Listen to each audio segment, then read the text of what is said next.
equipped with their rare spirit companions, each highly attuned to life-saving magic and expert at tracking. The investigators led the team forward at a brisk pace.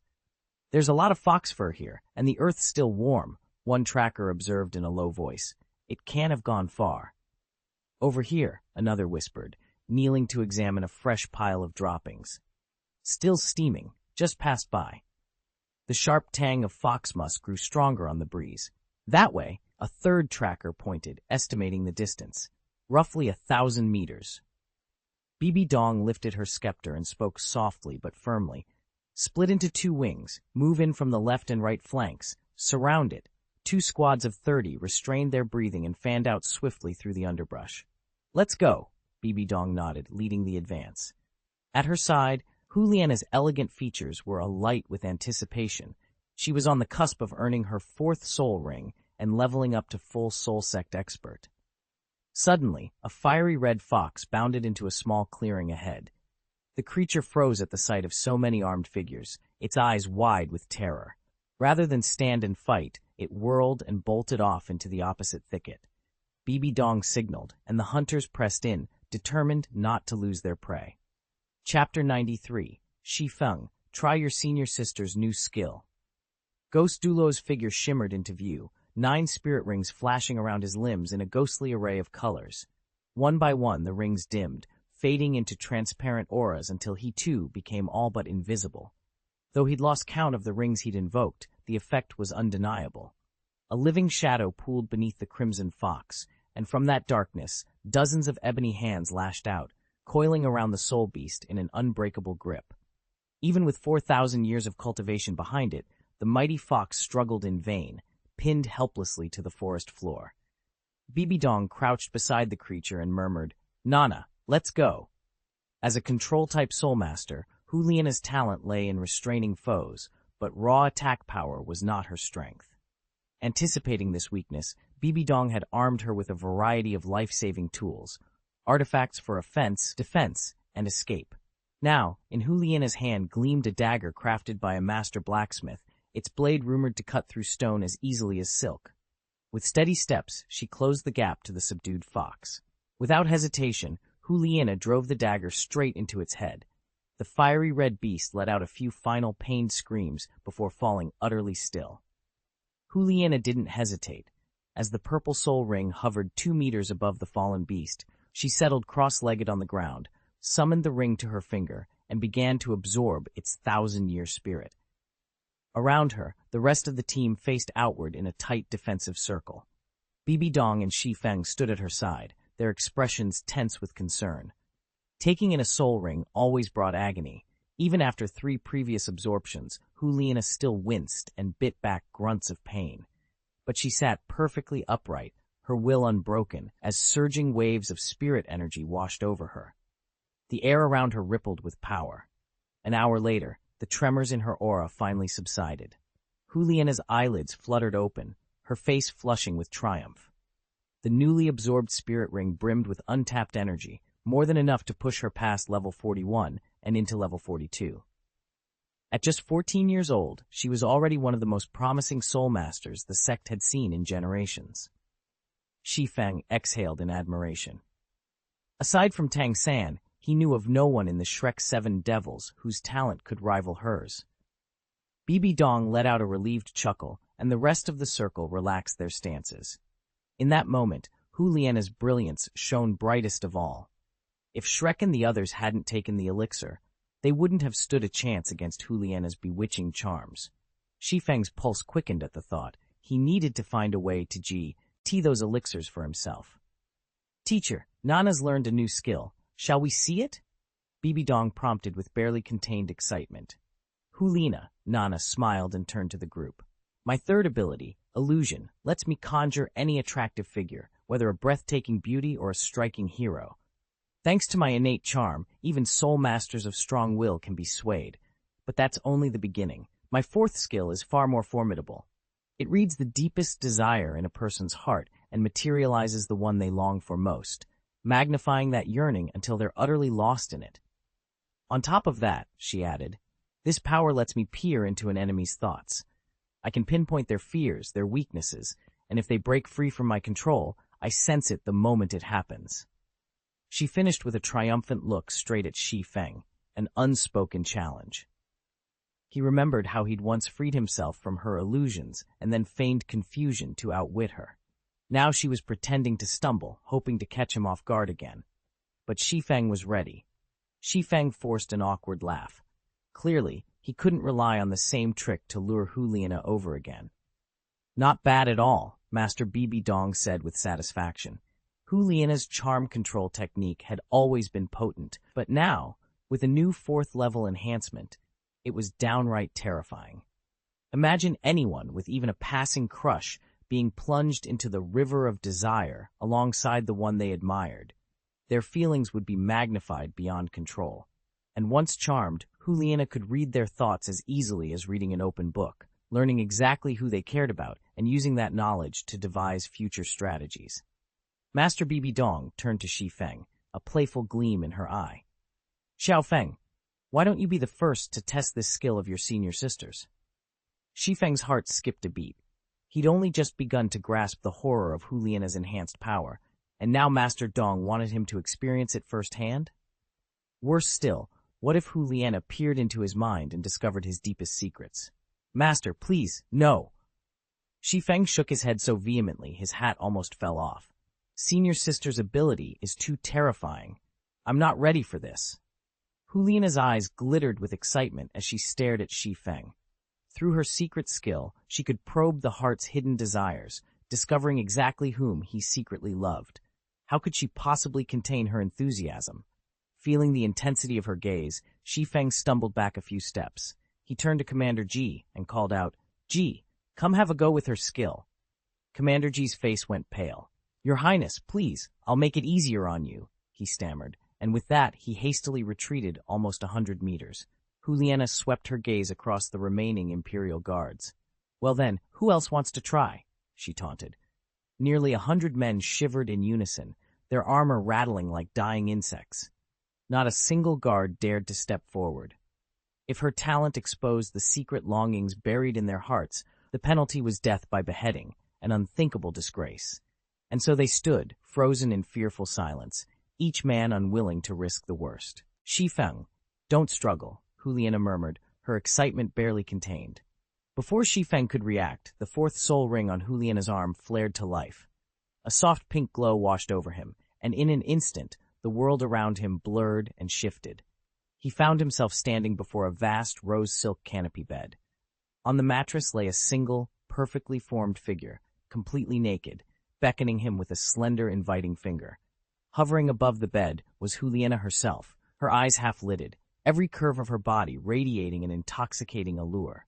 Shi Feng's senses reeled. All thought of caution drained away. All that remained was an overwhelming, primitive hunger. Heart-pounding, he lunged forward, driven by a force he could neither name nor resist. In the hallway outside that fevered vision, Shi Feng stood frozen, eyes glazed, as if caught in a trance. Huliana watched him with a triumphant gleam. Her cheeks flushed the color of dawn, and a soft laugh escaped her lips.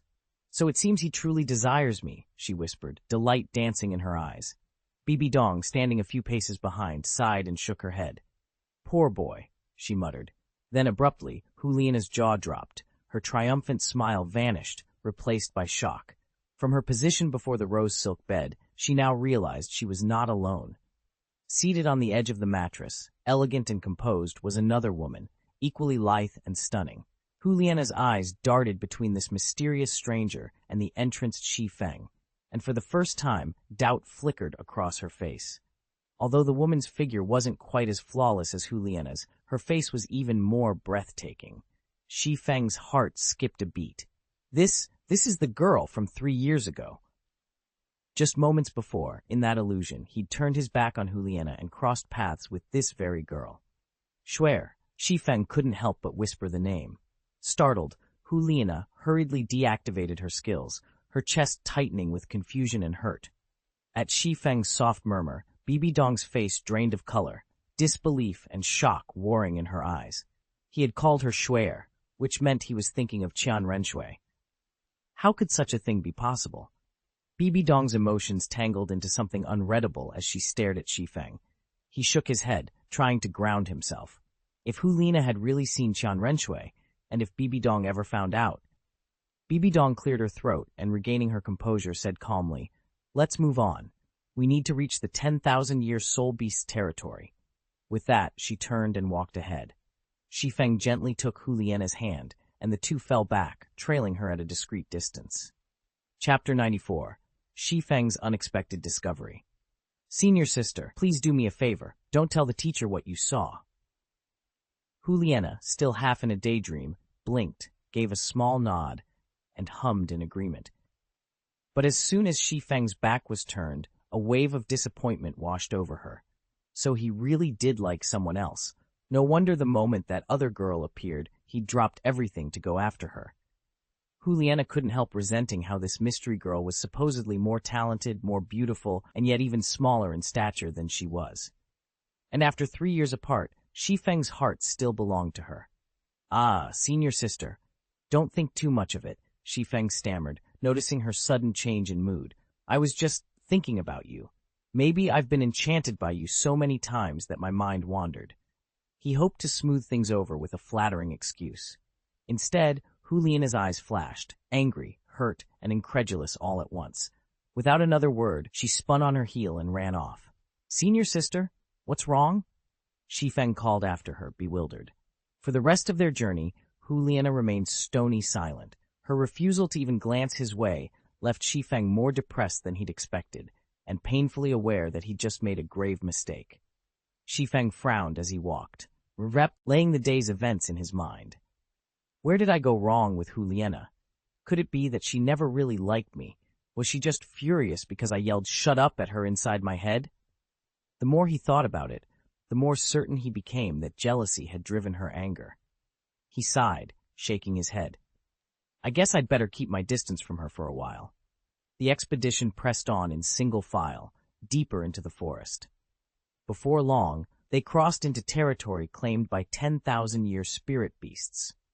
In this world, there's a clear boundary between regions haunted by 10,000-year creatures and those patrolled by 1,000-year beasts. You almost never find both in the same area.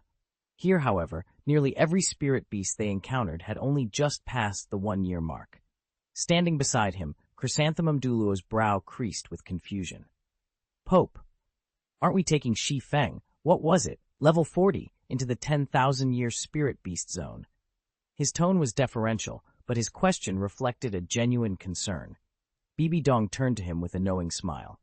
"He's going after a 10,000-year spirit ring," she said simply, and then fell silent, leaving the whole team to consider the audacity of their companion's goal. In an instant, Douluo's face twisted in shock. Shi Feng had just drawn his third soul ring from a 10,000-year-old spirit core. Was he out of his mind? Even Ghost Douluo, hidden beneath his shadowy robe, inhaled sharply. Everyone knew Shi Feng was exceptionally gifted, but siphoning a soul ring that old for one's third ring, it was simply terrifying. Realizing how dangerous it would be to press deeper, the team abandoned their direct route and skirted the forest instead. Shi Feng frowned in quiet frustration. So far, they'd only encountered a handful of 10,000-year-old spirit beasts, far fewer than he'd hoped. As twilight bled into night, they retreated to the forest's edge and began setting up camp. Darkness was the deadliest time here. Soul beasts prowled with far greater boldness under the cover of night. Shi Feng and Juliana finally halted at the edge of the century-old soul beast's territory. Under the dimming light, they worked without a word, pitching the tent, gathering wood, and coaxing the sparks of a bonfire to life. Even though it was normally forbidden to light fires after dark in Qingdou Forest, no one in the Wuhun Temple batted an eye. This was an area rife with masters, and besides, it served as the lair of a legendary soul beast. Once dinner was underway, Juliana drifted off to her own corner of the campsite. Shi Feng, likewise, kept his distance. The two of them sat like strangers beneath the flickering flames. Inside the tent, Shi Feng retrieved the hefty tome Bibi Dong had entrusted to him. Its leather cover brimmed with mystical runes, and its pages held entries on tens of thousands of soul beasts.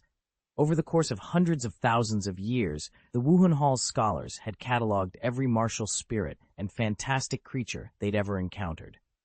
This volume distilled their most vital findings, each beast's signature traits, elemental affinities, hidden vulnerabilities, and most crucially, step-by-step methods for tracking, hunting, and ultimately slaying them. As Shi Feng leafed through detailed illustrations of razor-clawed talons, venomous fangs, and arcane weak points, the forest's nocturnal chorus faded away. All that remained was the whisper of turning pages, and the cold realization that, by dawn, he would have to face one of these horrors in the flesh. Shi Feng stared in awe. A breakthrough of this magnitude couldn't have come from a single lifetime. It was the distilled wisdom of countless generations within the Soul Hall. He wondered if Yu Xiaogang's soul beast studies had ever approached the depth and precision laid out here. When the master first entered the Soul Hall, his aptitude and cultivation were so modest that he held only the humblest rank. It was Bibi Dong who later urged him to focus exclusively on soul arts. With soul halls sprouting across the continent and tens of thousands of awakened children each year, he had unprecedented access to case after case. Meticulously, he analyzed every record and wove them into a comprehensive theoretical framework. Yet, when he finally unveiled his findings to the wider community of soul masters, the High Council of the Soul Hall moved swiftly to suppress him. His work was met not with curiosity, but with outright denial, slander, and ridicule. Shi Feng couldn't shake the feeling that the Spirit Hall's leadership was hiding something. Perhaps they had long since mastered the very theories his master had so boldly revealed and were loath to share them. If his master's ideas ever became public, it would trigger a revolution in soul mastery, one that could topple the Spirit Hall from its pillar of the world status. But as he considered his suspicions, Shi Feng realized it didn't truly matter who held the credit. A theory's value lay in what it could do, not who first put pen to paper. He closed the heavy tome he'd been studying almost obsessively. In the past few days, he'd read through more than half of its dense pages, committing to memory every scrap of information on soul beasts he could find. The book was a treasure trove of new classifications, hunting methods, and, most intriguingly, untested techniques for forging spiritual links. At dawn the next morning, Shi Feng and the rest of the party broke camp and resumed their journey. By midday, they entered the territory known as the 10,000-year Soul Beast Zone, a vast expanse where creatures of legendary power roamed. As they pressed deeper into the wilderness, Shi Feng's eyes constantly swept the tree line, identifying and rejecting several soul beast trails that would have spelled certain disaster for less experienced trackers. With every cautious step, he grew more confident. The knowledge he'd absorbed from the book guided his instincts, allowing him to read the forest's hidden signs, a snapped branch here, an overturned stone there.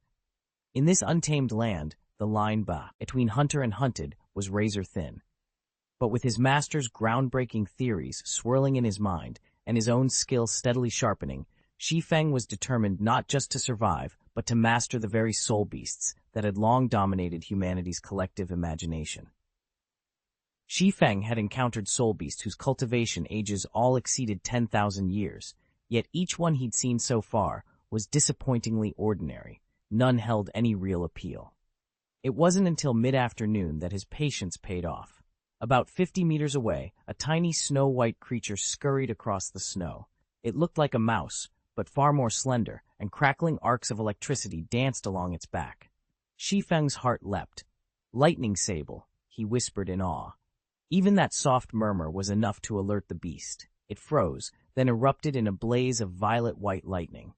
In the next instant, it vanished, only to reappear a full 100 meters away. "Master!" Shi Feng called out before he could stop himself. Instantly, Bibi Dong shot forward, his speed unmatched. Douluo and Douluo didn't hesitate either. They leapt into action, weaving through the snow in pursuit. "After it! Move out!" Commander Ji's shout rang out, and the rest of their forces surged forward, determined to chase down the elusive lightning sable. Shi Feng's eyes followed the lightning marten as it shimmered a few more times, and then vanished. Without even summoning her martial soul, Bibi Dong lunged forward, her speed far surpassing both Douluo and Douluo. In the blink of an eye, she darted off in pursuit of the fleeing beast, confident that the marten's teleportation ability, powerful though it was, could only be used a handful of times each day, Shi Feng and the guards quickened their pace. A few thousand meters later, they spotted Bibi Dong striding back toward them. Douluo at her side, the tiny lightning marten clasped firmly in her hand. Bibi Dong slowed as she approached. She tilted her head, addressing Shi Feng with a gentle smile.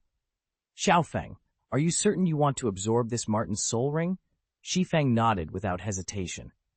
"A soul ring from a lightning marten will undoubtedly grant me speed-based techniques, and if I'm lucky, it's hidden teleportation skill." He'd never been all that interested in mere speed. What he truly craved was the power to bend space itself. Chapter 95, Teleportation. "Exactly," Bibi Dong agreed, nodding gravely. "The lightning sable's teleportation ability only reaches its full potential when fueled by the lightning attribute. Without it, you can still teleport, but only for very short distances. Even that, however, can be a lifesaver in close combat." She paused, letting the weight of her words sink in. "But keep in mind, teleportation skills are extremely rare. Among 100 soul masters who absorb a lightning sable soul ring, very few, perhaps only one, will actually awaken its teleportation power. You must steel yourself for the possibility of failure." "I understand, teacher." Shi Feng offered Bibi Dong a respectful bow. He took the small lightning ferret she handed him, its fur crackling faintly with static. Then, without hesitation, he bared his fangs and clamped his teeth around the creature's neck. Gasps rippled through the gathered onlookers. None had expected Shi Feng to kill the ferret so brutally and so efficiently. As the beast's life drained away, Shi Feng tilted its head back and drank deeply of its blood. His eyes gleamed with an almost feral intensity. The crowd recoiled, some swallowing hard, others stepping back in horror. Whispered fears spread like wildfire. Is he even human, or some kind of demon? Even Bibi Dong stood there, wide-eyed. She'd always assumed Shi Feng's twin fangs were nothing more than a flourish, but now she saw how fiercely he wielded them. As he sank his teeth into the lightning sable's neck, draining every last drop of its crimson blood, a chill ran down her spine. Shi Feng's eyes glowed with exhilaration, and Bibi Dong couldn't LP but recalled darker tales she'd heard about soul eaters. "Teacher, Shi Feng," Hulina began, stepping forward as if to intervene, only to be gently held back by Bibi Dong's firm hand on her arm. In less than a minute, Shi Feng finished his grim feast. The lightning sable slumped to the ground, its flesh shriveled and lifeless. Carefully, he discarded the corpse at his feet. Thanks to his mastery over the toxic energies in his veins, not a trace of the sable's venom had contaminated his system. He'd drawn pure, untainted blood. This was Shi Feng's first time feeding on a soul beast, and already he could sense how utterly different its lifeblood was from that of any human. The power coursing through him left him both invigorated and wary of what he might become. Although Jing Wuming and Zhao Youye had cultivation ranks above Shi Feng, neither could match his true strength. When he drank their blood before, the effect had been pleasant but minor. This lightning sable, however, was a different matter. With a 10,000-year cultivation base, roughly the equivalent of a mid-level soul master, the life essence coursing through its veins was staggeringly potent.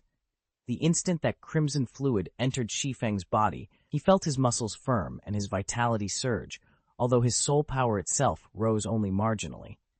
"Feng, so you really do use those two fangs for biting," Hulina exclaimed, eyes wide in astonishment. She'd never fully believed Shi Feng when he first spoke of his hidden teeth, but after witnessing him bite into the sable, there could be no doubt. Bibi Dong frowned and folded her arms. "Feng, tell me why you had to drink its blood."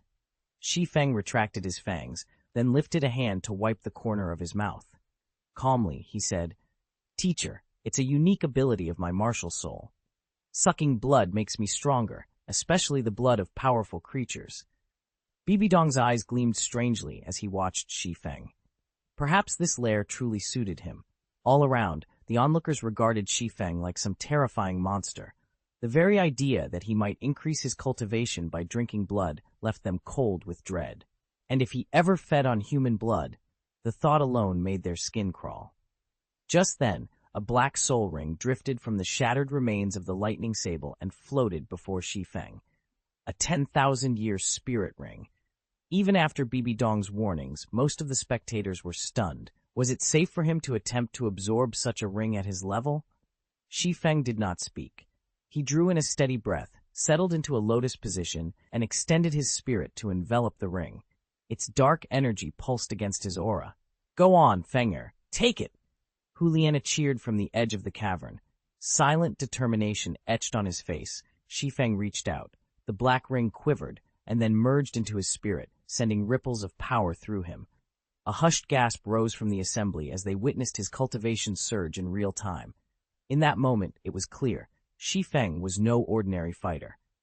Shi Feng offered Juliana a reassuring smile and a quiet nod. Her brow remained furrowed with worry, and even their teacher, ever composed, couldn't quite mask her tension. Old Man Ji, though bound by paralysis, wore a rare look of genuine concern.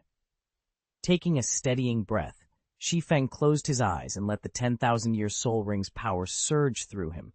He understood the magnitude of the challenge. Few could withstand such ancient, volatile energy, but he trusted in his own resilience. No matter how grievous the wounds, so long as his head stayed intact, his body would mend. The soul ring's force hammered at his flesh and spirit, but Shi Feng felt only a distant sting. He'd endured far worse crossing the last catastrophe. Moreover, the lightning marten's blood still coursing through his veins was steadily easing the pain, its essence weaving into his recovery. Watching him remain unflinching, Bibi Dong finally allowed herself to exhale. Their greatest trial was well underway, and Shi Feng was more than ready.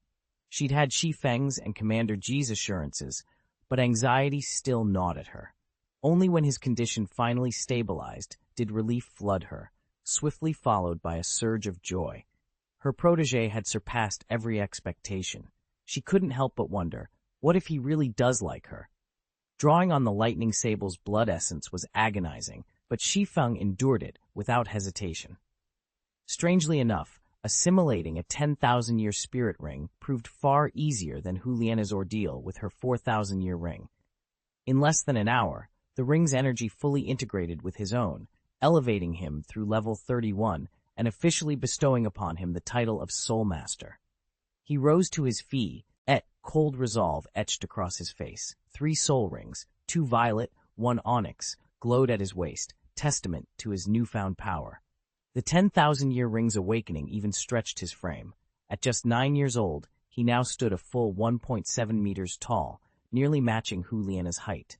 As he arched his shoulders and stretched, every joint and bone in his body crackled in a symphony of power.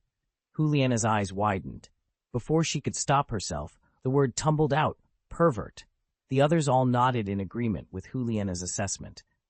Pope Bibi Dong turned to Shi Feng with bright eyes. "Shi Feng, what soul ability did you awaken?" Shi Feng closed his eyes and reached out with his spiritual senses. Almost instantly, arcs of blue lightning danced across his skin. The very air around him rippled, and then he disappeared. A heartbeat later, Shi Feng reappeared a full 100 meters away. Every mouth dropped open in astonishment, Pope Bibi Dong herself forgetting all propriety. Teleportation was already a remarkable soul ability, but to clear 100 meters in a single leap, it rivaled the legendary lightning saber's famed teleport strike. Even Shi Feng felt a thrill run through him. He recalled how, the moment his 3rd spirit ring glowed, a strand of pure lightning had surged from the corpse pill within him. That extra surge had pushed his teleport distance from mere meters to a staggering 100. Around him, his friends burst into excited chatter while his rivals looked on in shock. Shi Feng allowed himself a small smile. With this newfound power, the first sect tournament would never be the same again.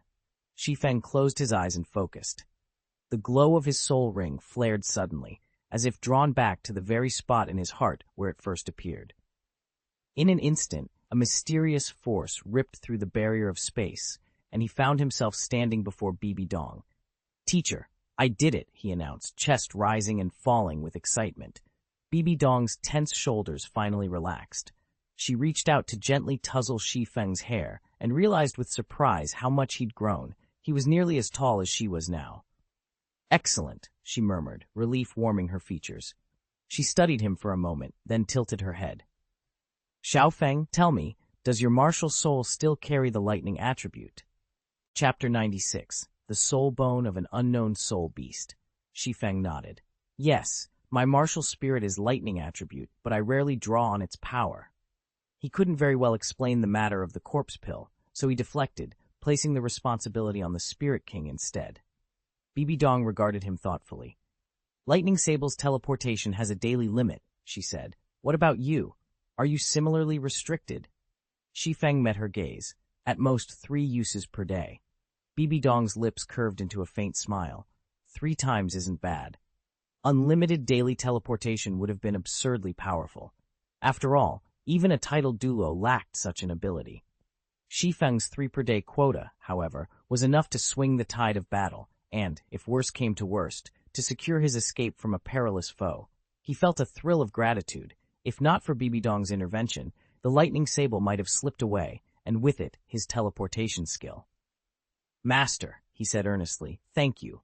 Shi Feng glanced up at his mentor with a rueful smile. You're my teacher. You don't need me to tiptoe around you. Hard work is thanks enough. Master Bibi Dong chuckled. All right then, it's getting late. Let's head back into town, spend the night at the inn, and set out again in the morning. Yes, teacher. Commander Ji saluted and ordered his men to clear the path. The carriage they'd left at the forest's edge was already under guard. With the road open, they pressed on and arrived back in town just before sunset. That evening, Shi Feng still lingered outside his quarters. He could feel the icy distance in Hu Liana's eyes ever since their return, and he wasn't ready to face her yet. He decided to wait until they reached the palace again before offering a proper apology. When the escort finally approached Wuhun Hall, Shi Feng declined the carriage and requested a horse instead, riding in with the soldiers.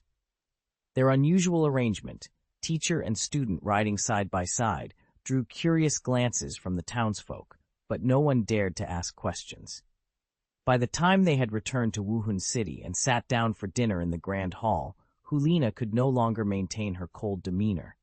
As the lantern light flickered over polished wood, she met Shi Feng's gaze across the table, her silence at last giving way to a reluctant but forgiving nod. Shi Feng and Hulina finished their meal in awkward silence. It took Shi Feng a long moment to swallow his pride and speak. Senior sister, I'm sorry, he said at last. I shouldn't have let such thoughts cross my mind. I promise it won't happen again. Please don't be angry. Hulina paused mid-bite, surprised by his sudden apology. She realized he'd completely misread her mood, but how could she explain that she was upset over someone else? Jealousy, of all things. She pinched her lips together, forcing calm. I'm not angry, she said softly. You should go on back to your room. I'm going to rest. Shi Feng hesitated in the doorway, studying her impassive face. Her voice was composed, but her eyes were still stormy. He sighed inwardly. Women's hearts were like needles in the sea, and quietly left to his room. Once inside, he shook his head at his own foolishness and told himself to stop worrying about Juliana. After all, she had said she wasn't angry, right? Shi Feng couldn't waste another moment. It had been a day and a half since he'd absorbed his last spirit ring, and in less than 36 hours, he would have to endure the tribulation or die. With that deadline looming, he slipped out of the dormitory and made his way straight to Bibi Dong's quarters. Of all the masters in the spirit hall, Bibi Dong and Hu Liana were the only ones he trusted unreservedly. If he could arrange for one of them to stand guard during his tribulation, he'd at least have a chance to survive, and to guard against any unscrupulous soul masters who might prey on him when he emerged at his weakest. He knocked softly on the lacquered door. Come in, answered Bibi Dong's gentle voice. He pushed the door open. The lantern light revealed Bibi Dong seated at her writing desk, porcelain brush holder and inkstone neatly arranged before her. She looked up with concern. Shi Feng, it's so late. What brings you here? He closed the door behind him and bowed once. Master Bibi, I need your help. Of course, if I can help you, I will. She set down her brush. He hesitated only a moment before speaking in a low voice. My martial spirit, it's unusual. Every time I absorb a spirit ring and break through to the next level, I must survive a spirit tribulation within 3 days. I've already used up half that time. He met her eyes.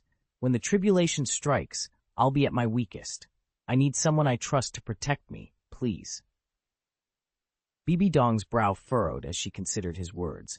Outside, the night wind set the lanterns flickering, as if echoing the urgency of Shi Feng's plea. She rose from her seat and placed a comforting hand on his shoulder. "Very well," she said softly. "You have my word. When your tribulation comes, I'll be there."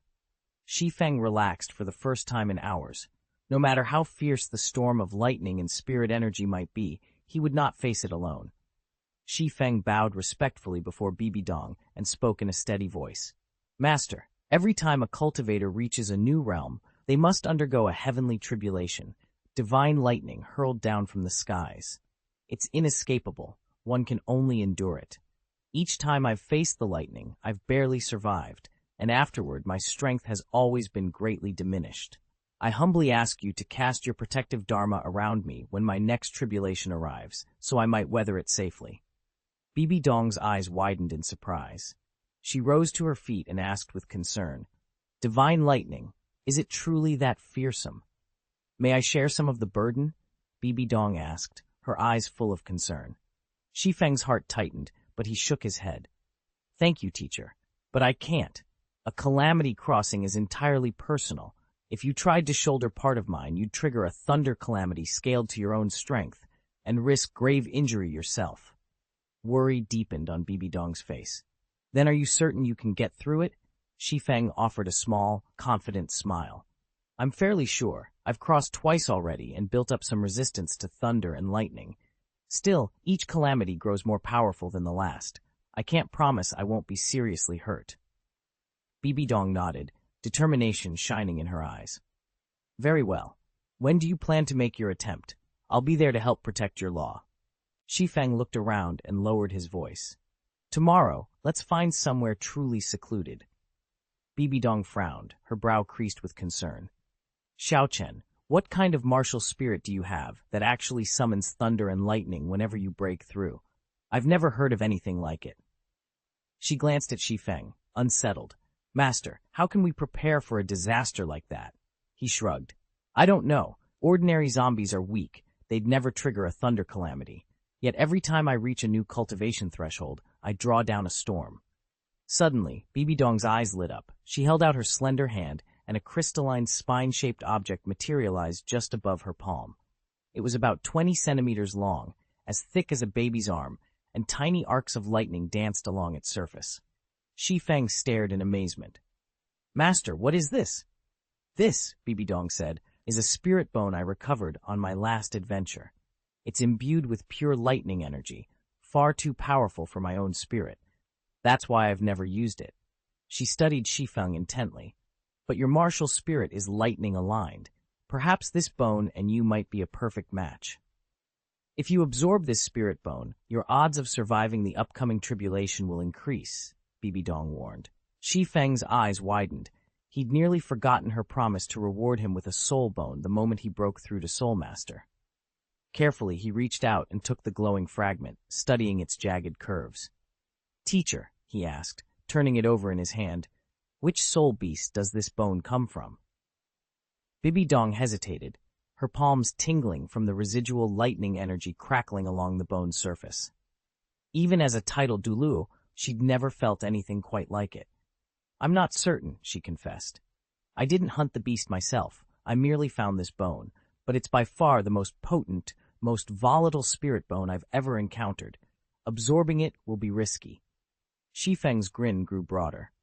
"Risky? You're underestimating me. I've already faced the heavenly tribulation. How could a spirit bone intimidate me?" Bibi Dong chuckled and wagged a finger at him. "Arrogant as always. Here, take it. Just remember, I'll be watching closely." Shi Feng nodded. "Thank you, teacher."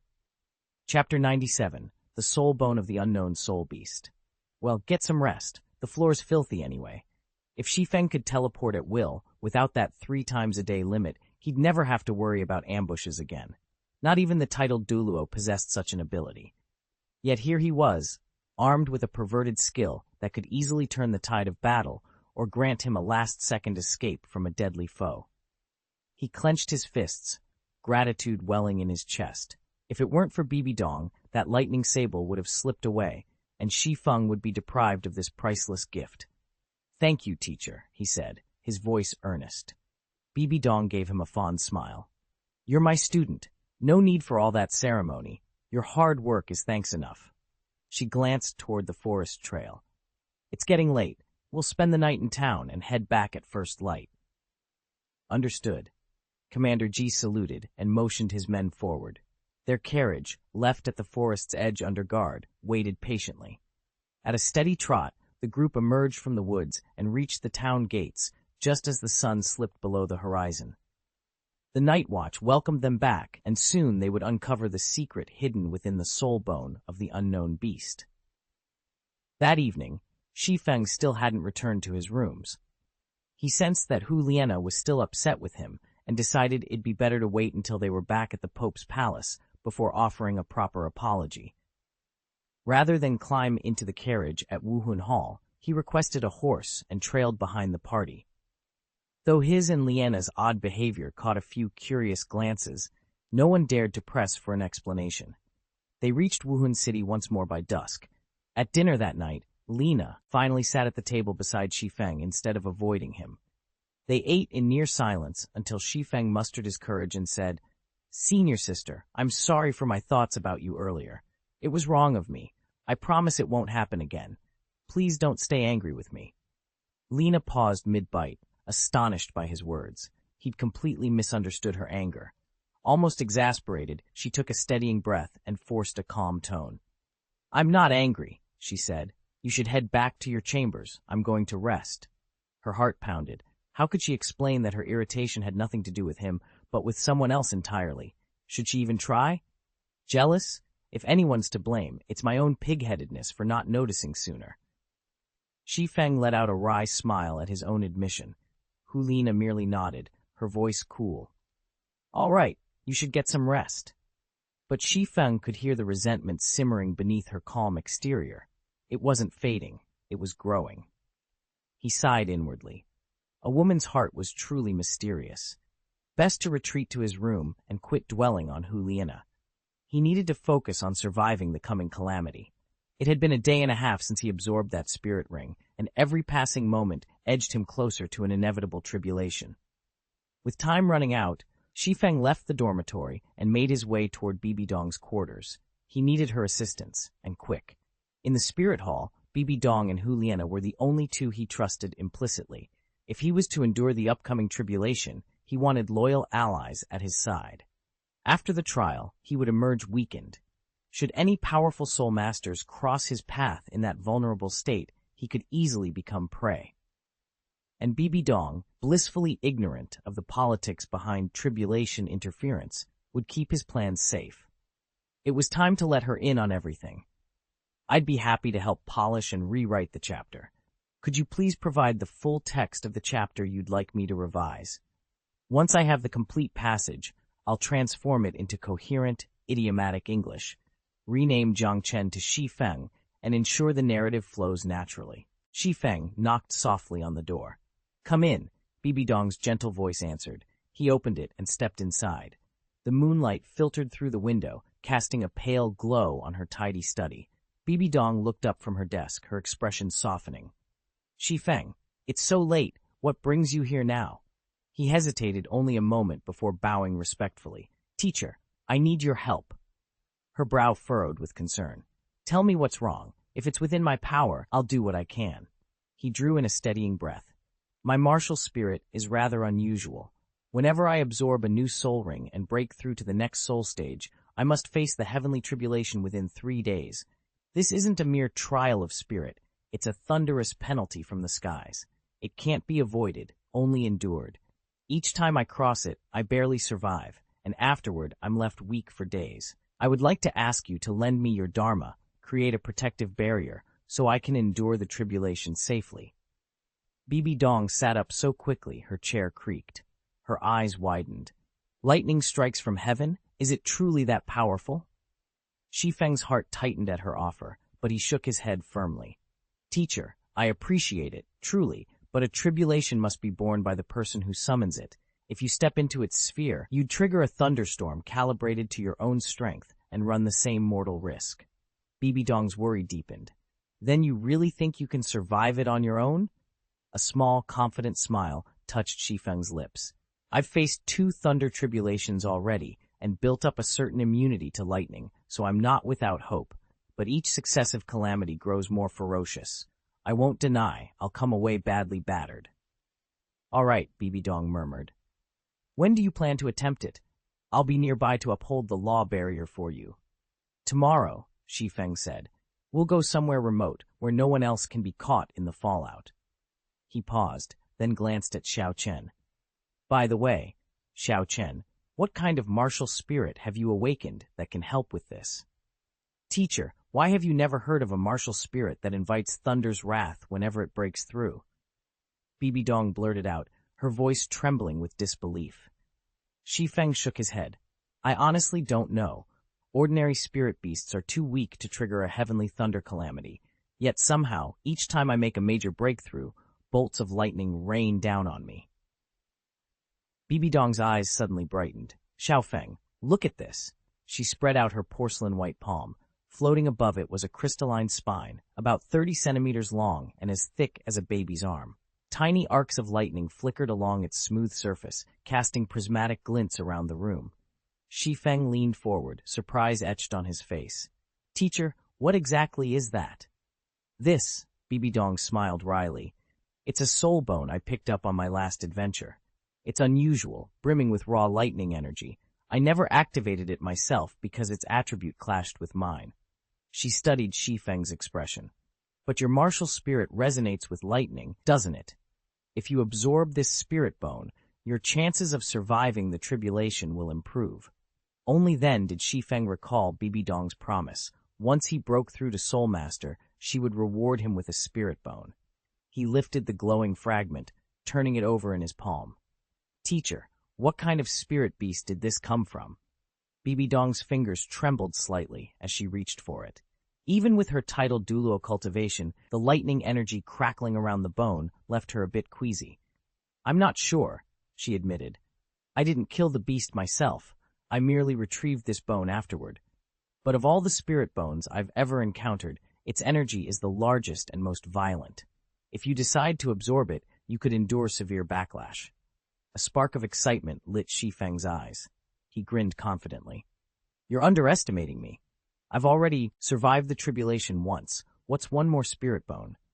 Bibi Dong let out a teasing laugh. Don't get too cocky, kid. Absorb it if you will, but know I'll be watching every step of the way. All right, Shi Feng replied, nodding. He steeled himself, ready to face whatever trials the spirit bone might unleash. Chapter 98. All right, get on the bed. The floor's dirty. Shi Feng froze. Teacher, I wouldn't dare. That was Bibi Dong's bed. If he were still a child, he might have summoned the courage to leap up. But now? Absolutely not. Bibi Dong rolled her eyes. Enough hesitation.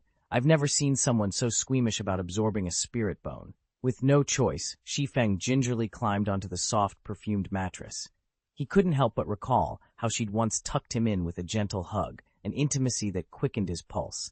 But he dared not let such thoughts distract him. One wrong move here could cost him dearly. Bibi Dong stood before him, her expression unreadable. It's the same as absorbing a soul ring. Calm your mind, channel your soul power, and let it merge with the bone. Shi Feng closed his eyes and summoned every ounce of his soul power, directing it into the spine-shaped spirit bone he cradled in his palm. At his touch, the bone crackled with electric energy, its surface igniting into a brilliant golden glow, as radiant as a miniature sun. Tendrils of light writhed around it as it hovered upward, aligning itself against Shi Feng's back. He drew in a steadying breath as the bone began to weave itself into his spine. Every nerve tingled with raw power, and a fierce warmth blossomed in his chest. Stay focused, Bibi Dong reminded him softly. Shi Feng's mind went quiet. Nothing existed except the flow of soul power and that blazing spirit bone merging with his very bones.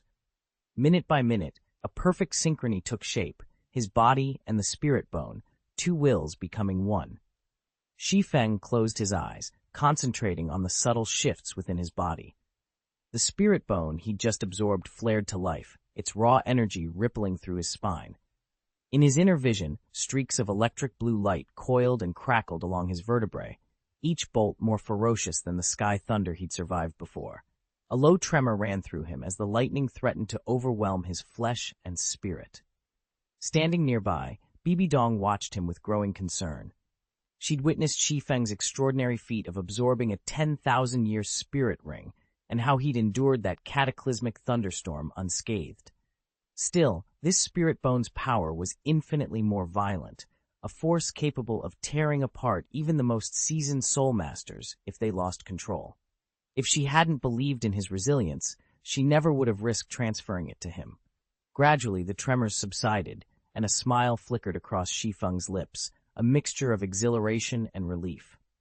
Bibi Dong exhaled softly, the tight lines of worry on her face easing as she watched him adapt to his newfound power. Though the energy within him roared like a caged beast, he had mastered its rhythm, and now stood ready for whatever lay ahead. In Shi Feng's mind, a vivid image took shape, a lightning-infused soul beast that resembled a swallow, its sleek feathers crackling with electric energy. It was the sharp-tailed thunder swallow, a mutant offspring of the famed sharp-tailed swift, its flight speed amplified several times over, and its temperament fiercely aggressive. As Shi Feng focused inward, the surging current of lightning energy within him began to coalesce, drawing itself into a concentrated column along his spine. Shi Feng lay on the meditation bed, feeling a warm glow sweep along his spine. Inside him, the soul bone's lightning energy settled into place. When he opened his eyes, senior sister Bibi Dong was leaning over him.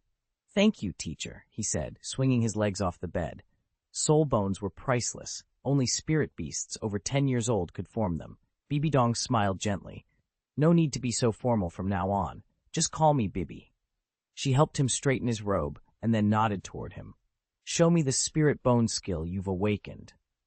At her words, Shi Feng felt a tingling along his back. In an instant, 2 brilliant wings of crackling lightning sprang into being, each nearly 2 meters wide.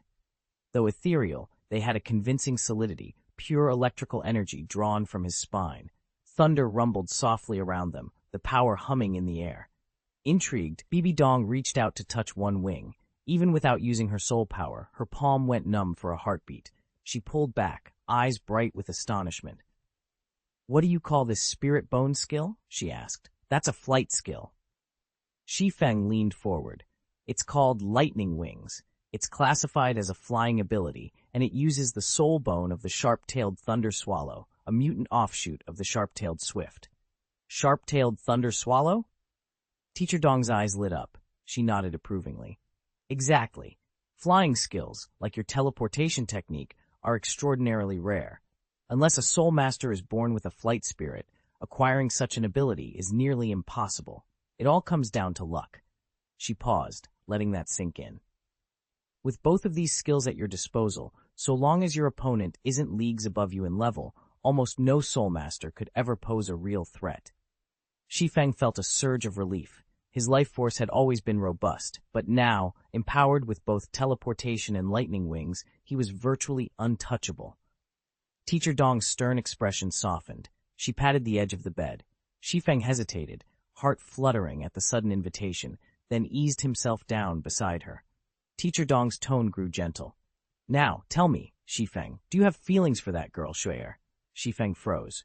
Could Hulina have betrayed his secret crush to Teacher Dong? He swallowed hard, uncertain how to answer. Shi Feng's thoughts were interrupted by Bibi Dong's next question. She fixed him with a steady gaze and said, "2 days ago you mastered Nana's skill, and when you practiced it just now, you slipped up and called Qian Renshui teacher. Tell me honestly, do you like her?" Shi Feng's heart leapt. He'd already let his secret slip. Swallowing, he forced himself to meet her eyes. I like her, yes." Bibi Dong heaved a long, bittersweet sigh. She studied him with an expression full of conflicting emotions. Here was her favored disciple, and here, too, was the man who adored her daughter, whom she nonetheless found hard to face. Shi Feng's pulse raced as he waited for her judgment. Would she be angry? Disappointed? The awkward silence stretched on until Bibi Dong suddenly reached out and clasped his hand, giving it a reassuring squeeze. "Xiaofeng," she said softly, "I need you to do your teacher a favor." Shi Feng's breath caught. A single thought flickered through his mind. Could it be what he dared hope? "Teacher, please, tell me. I'm willing to do anything." Relief washed over Bibi Dong's face. She leaned forward, her voice gentle but firm. From now on, you must protect Shuer. Make sure she never gets hurt, do you understand? Her eyes glittered with hope, and Shi Feng thought to himself that this was tacit approval. Bibi Dong was entrusting Qian Renshui to him. He studied her closely and saw the pain hidden in her gaze. Yes, teacher, he replied earnestly. I promise I will protect Sister Shuer. Encouraged, he dared to press further. Teacher, could you tell me about your relationship with Sister Shuer? Bibi Dong met his gaze, her expression cooling. That's not something you need to know, she said quietly. All you need to do is keep your promise. Shi Feng took a breath and spoke impulsively. But she told me you're her mother, that she's been longing for your love since she was a child. It's been over 10 years, and she spent countless nights waiting for you. At those words, Bibi Dong's composure cracked. Tears welled up in her eyes as memories she'd buried for a decade threatened to surface. Chapter 99. The teacher helps you soar. Hidden beneath her quilt, Bibi Dong wept in silence. Every time she looked at Qian Renshui, her heart stung with the memory of the girl's tragic past, and old resentment surged uncontrollably. Yet during the long, lonely nights, a soft, unexpected affection for Renshui would bloom again, and she'd find herself shedding tears of heartbreak.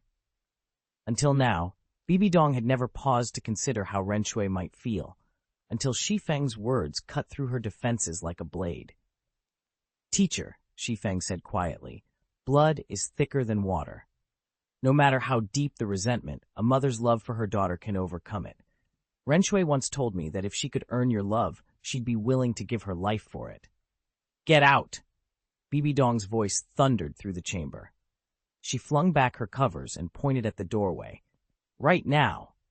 Shi Feng bowed his head respectfully. Forgive me, teacher, he said. I spoke out of turn, but I hope you'll think seriously about what I've said. Without waiting for a response, he slipped out of the room. His words had clearly struck a nerve, but whether they would soften Bibi Dong's heart or provoke her fury remained to be seen. Shi Feng paused on the veranda, weighing his next move. If he wanted Bibi Dong to abandon her hatred for Qian Renshui, he'd have to go about it slowly. No sudden shifts, no impatience. Otherwise, they'd both end up worse off. He closed his eyes and drew a steadying breath. It seems I'll have to face the tribulation on my own tomorrow, he murmured, and then he walked away. The moment his footsteps faded, Bibi Dong's emotions burst through her restraint. With a fierce swing of her arm, she sent the door crashing shut. Her shoulders shook, and tears welled in her eyes as she sank to her knees in the deserted hallway. My chair, she whispered into the silence, her voice quivering. Did I do something wrong? After leaving Bibi Dong's mansion, Shi Feng felt an irresistible urge to take to the skies. Who wouldn't want to soar freely between heaven and earth? He just unlocked the lightning wings skill, famed for its swift electric plumage, and he ached to test its speed. But common sense prevailed. At night, those luminous wings would make him glow like a beacon.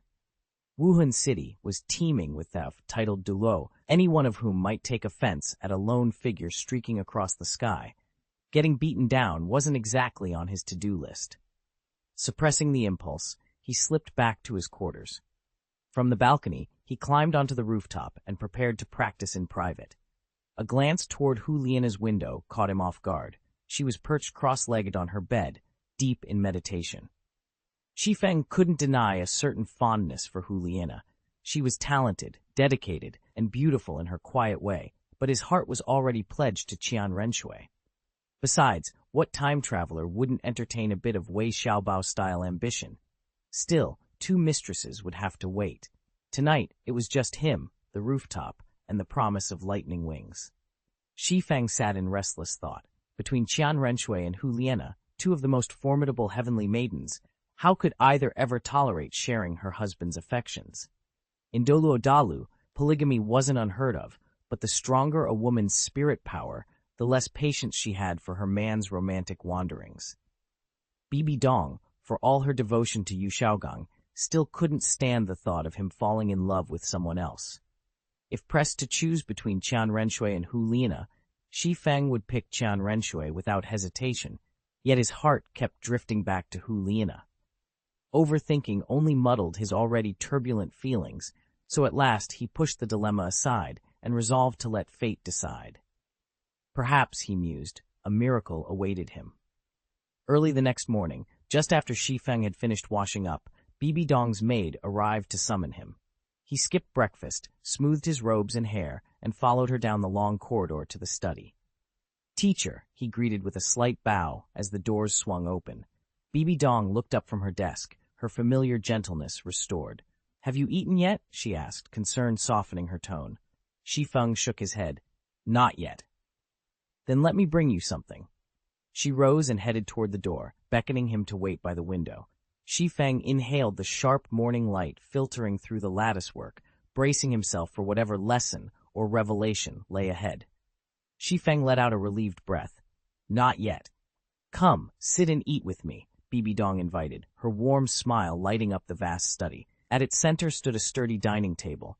Shi Feng took the seat opposite her. "You need more protein," she said, sliding a plate piled with 5 boiled eggs toward him. "Eat up, young master. Eggs are good for your strength." Shi Feng inclined his head. "Thank you, teacher." She glanced at him gently. "Hurry. Are you not crossing the catastrophe today? We must depart soon." Seeing the kindness in her eyes, Shi Feng dropped all formalities and began eating in earnest. A few moments later, he leaned back with a contented sigh. "I'm full. Let's go, teacher." Bibi Dong rose, and Shi Feng couldn't help but notice how striking she looked today. Her golden hair was swept into an elegant coil, revealing a smooth, high forehead. She wore a sleek black combat suit that hugged her tall, athletic frame, lending her an almost heroic presence. Her face, more refined than ever, possessed a beauty so arresting that under any other circumstance, Shi Feng would have stared unabashedly. Here, however, she was to be his mother-in-law, and decorum held his gaze steady. With a soft click, Bibi Dong pressed an inconspicuous panel on the wall. The large bookshelf beside her slid aside on silent tracks, uncovering a hidden corridor beyond. A secret door. She turned to Shi Feng, her expression both confident and serene. "After you. Come in." Bibi Dong closed the heavy wooden door behind them. The single lantern on the wall cast flickering shadows, but Shi Feng's eyes adjusted easily to the gloom. Across the room, a narrow staircase cut into the stone, spiraling downward. From the angle, he could tell it must lead to the mountain's base. "Teacher, where does this go?" Shi Feng asked, stepping closer to examine the worn steps. Bibi Dong led the way, her footsteps light and sure. "This secret passage is our hidden exit from Wuhan City. Until now, I was the only one who knew of it. Now you're in on the secret, too." "Why not just leave through the main gate?" Shi Feng frowned. "If we made our exit in plain sight, every watcher in the city would tail you. Do you really want to start your tribulation with a grand parade?" Shi Feng chuckled. "No, having my teacher's protection behind me is more than enough." "Then stay close." With that, Bibi Dong accelerated, descending the steep stairway as if it were a level corridor. Shi Feng matched her stride effortlessly, his own agility keeping him on her heels. Halfway down, Bibi Dong glanced back, a hint of pride in her voice. "Well done." Shi Feng allowed himself a small, satisfied smile. Praise from his teacher, true validation, felt better than any reward.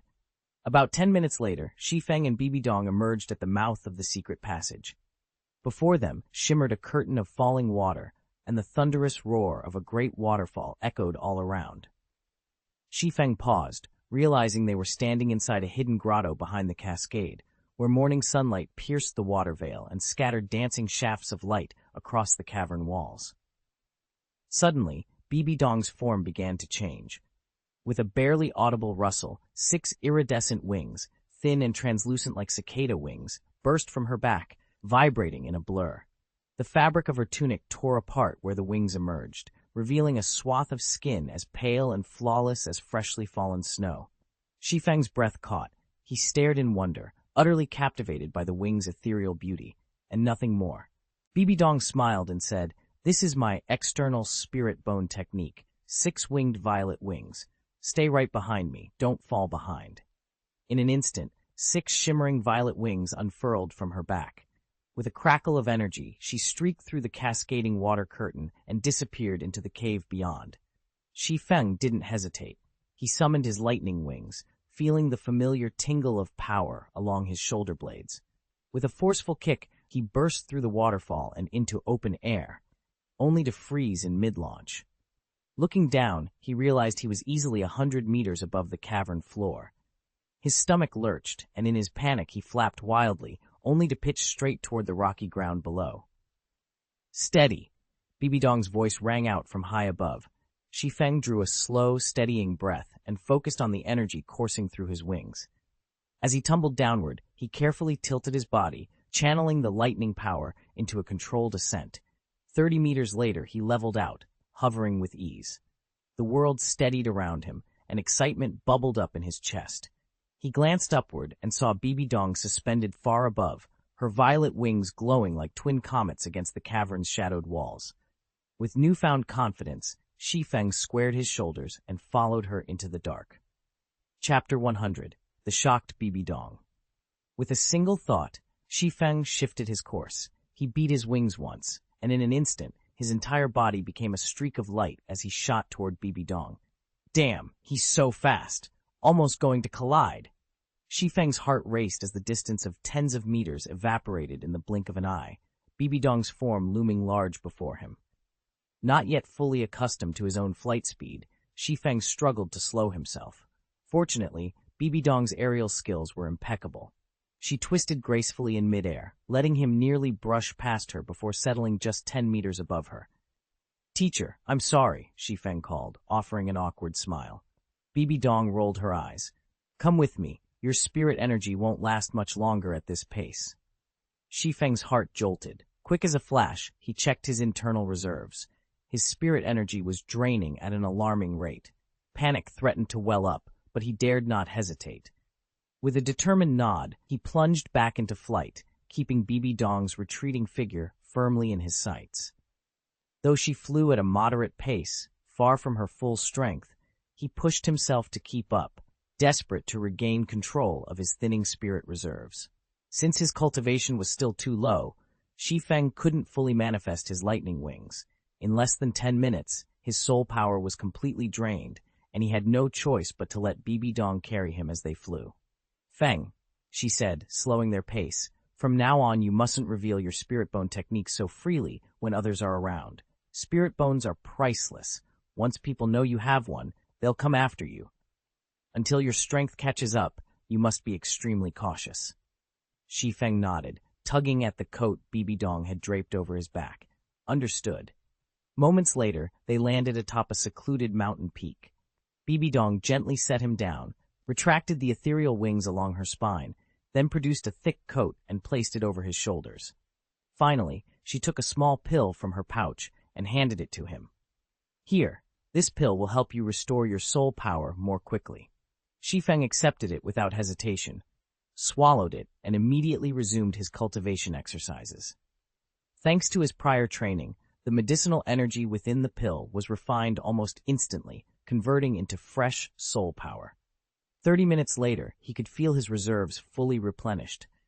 Shi Feng glanced up at Bibi Dong and asked eagerly, "Teacher, do you still have any of those pills? I could use a few more." Bibi Dong pulled several small porcelain vials from her satchel and handed them over. "These contain both healing elixirs and soul power tonics. Our spirit hall pharmacists brewed them themselves." Shi Feng accepted the bottles with a grin. "Thanks, teacher. I'm ready now." He sprang to his feet, eyes shining with anticipation. "So what's the procedure?" "Step back a bit," Bibi Dong instructed, mounting the ridge of the neighboring peak. As she settled onto a rock and slipped off her cloak, translucent wings materialized behind her shoulders. "Be careful, all right?" Shi Feng nodded. From the valley below, he lifted his chin to the sky. He could almost taste the electricity in the air as he summoned every ounce of his fighting spirit. Instantly, a gale swept across the mountainside. The wind battered the trees, and in moments thick, brooding clouds coalesced overhead. The air pulsed with raw, crackling energy. Even the space around him seemed to freeze under the weight of his heavenly power. From her perch, Bibi Dong's eyes widened at the gathering storm, her heart pounding with an unaccountable sense of dread. Bibi Dongmei's heart twisted with unease. She had sensed that drawing any nearer would invite the dreaded catastrophe, the heavenly tribulation. Before she could move, a bolt of lightning as thick as a tree trunk split the sky and hurtled toward the lone figure below. Shi Feng stood unmoving, his posture straight and unbowed. This was his third tribulation. His first had summoned 9 thunderbolts, the second 18, and now he expected 27. Though each tribulation sought to suppress him, the trials he'd already endured had tempered his body against lightning's fury. The initial 18 strikes crashed down without cracking his defense. Then, with blinding speed, the 19th bolt arrived, its power magnified. Yet Shi Feng did not yield. He rooted himself where he stood, meeting the storm head-on. Watching him defy the raging heavens, Bibi Dong felt a sudden reverence. His unshakable will and ironclad faith surpassed every genius she had ever known on the continent, even Xiaoxue herself. In that charged moment, her opinion of Shi Feng rose like lightning through the clouds. He was truly peerless.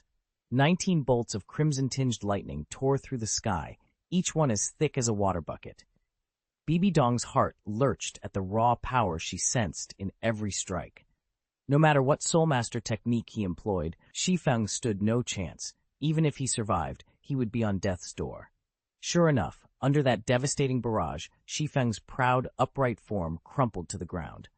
"Xiao Feng!" Bibi Dong cried, her wings quivering as she hurtled toward him in alarm. Shi Feng's roar cut through the crackling air. "Master, stay back! Don't come any closer!" Bibi Dong hovered just beyond the edge of the storm, her eyes wide with terror as Shi Feng staggered to his feet. His robes were shredded, flesh bruised and burned by countless lightning strikes, yet he forced himself upright with sheer will. "I don't expect you to save me," he panted, raising a trembling hand as another bolt ripped through the sky. "If I die here, you'll only have to gather what's left of me. Please, step away." Tears welled in Bibi Dong's eyes. This was her disciple, so young, so full of promise, and now standing alone against the wrath of heaven's thunder. She ached to intervene, to shield him from the inevitable, but to defy the celestial edicts would spell her own doom. One thunderclap after another rattled the very air, each more savage than the last. Still, Shi Feng rose again and again, gritting his teeth so that Bibi Dong would not lose heart. Every time he collapsed, she bit back a cry, her vision blurring with tears. The 9 heavenly tribulations crescendoed around them, but it was the final bolt that chilled her blood. The lightning above glowed so fiercely white that even a level 40 soul sect master would be obliterated the instant it struck. As the sky split with unbearable light, Bibi Dong's mind went utterly blank, and Shi Feng, battered though he was, braced himself for the last, most terrible blow. Without a moment's hesitation, Bibi Dong vanished and reappeared beside Shi Feng in the blink of an eye. He looked utterly dreadful. His skin was pitch black, his robes hung in shreds, and jagged wounds revealed bone beneath. A rip in his chest even exposed the faint, uneven beating of his heart. Seeing him like this, Bibi Dong's heart clenched.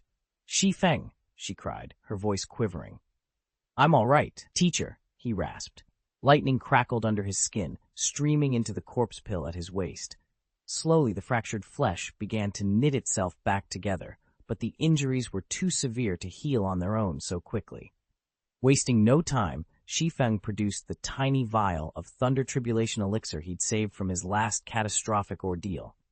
This elixir, granted as a reward after every tribulation, accelerated the body's natural recovery, but he'd already used half of it back then. With only a single half-drop remaining, Shi Feng uncorked the vial and let the precious liquid trickle down his throat, praying it would be enough to see him through. Chapter 101. The Domineering Hulina. The moment Shi Feng willed it, the Thunder Tribulation elixir took effect. His ebony hair shot upward as his flesh and blood knit and regenerated at a speed visible to the naked eye. Within mere breaths, even his most grievous wounds had closed. The charred, coal-black skin cracked and sloughed off like brittle lacquer, revealing the smooth, jade-white flesh beneath. Bibi Dong stood frozen, astonished. Severed limbs had reformed, burns vanished. It was nothing short of a miracle. Only after confirming Shi Feng's full recovery did Bibi Dong gather herself and turn away, her expression calm and undisturbed. As her footsteps faded, Shi Feng sat up, cheeks burning, and hastily pulled on his clothes. He had been mortified at the thought she might have seen too much. Yet, as he listened to her steady retreat, relief flooded him.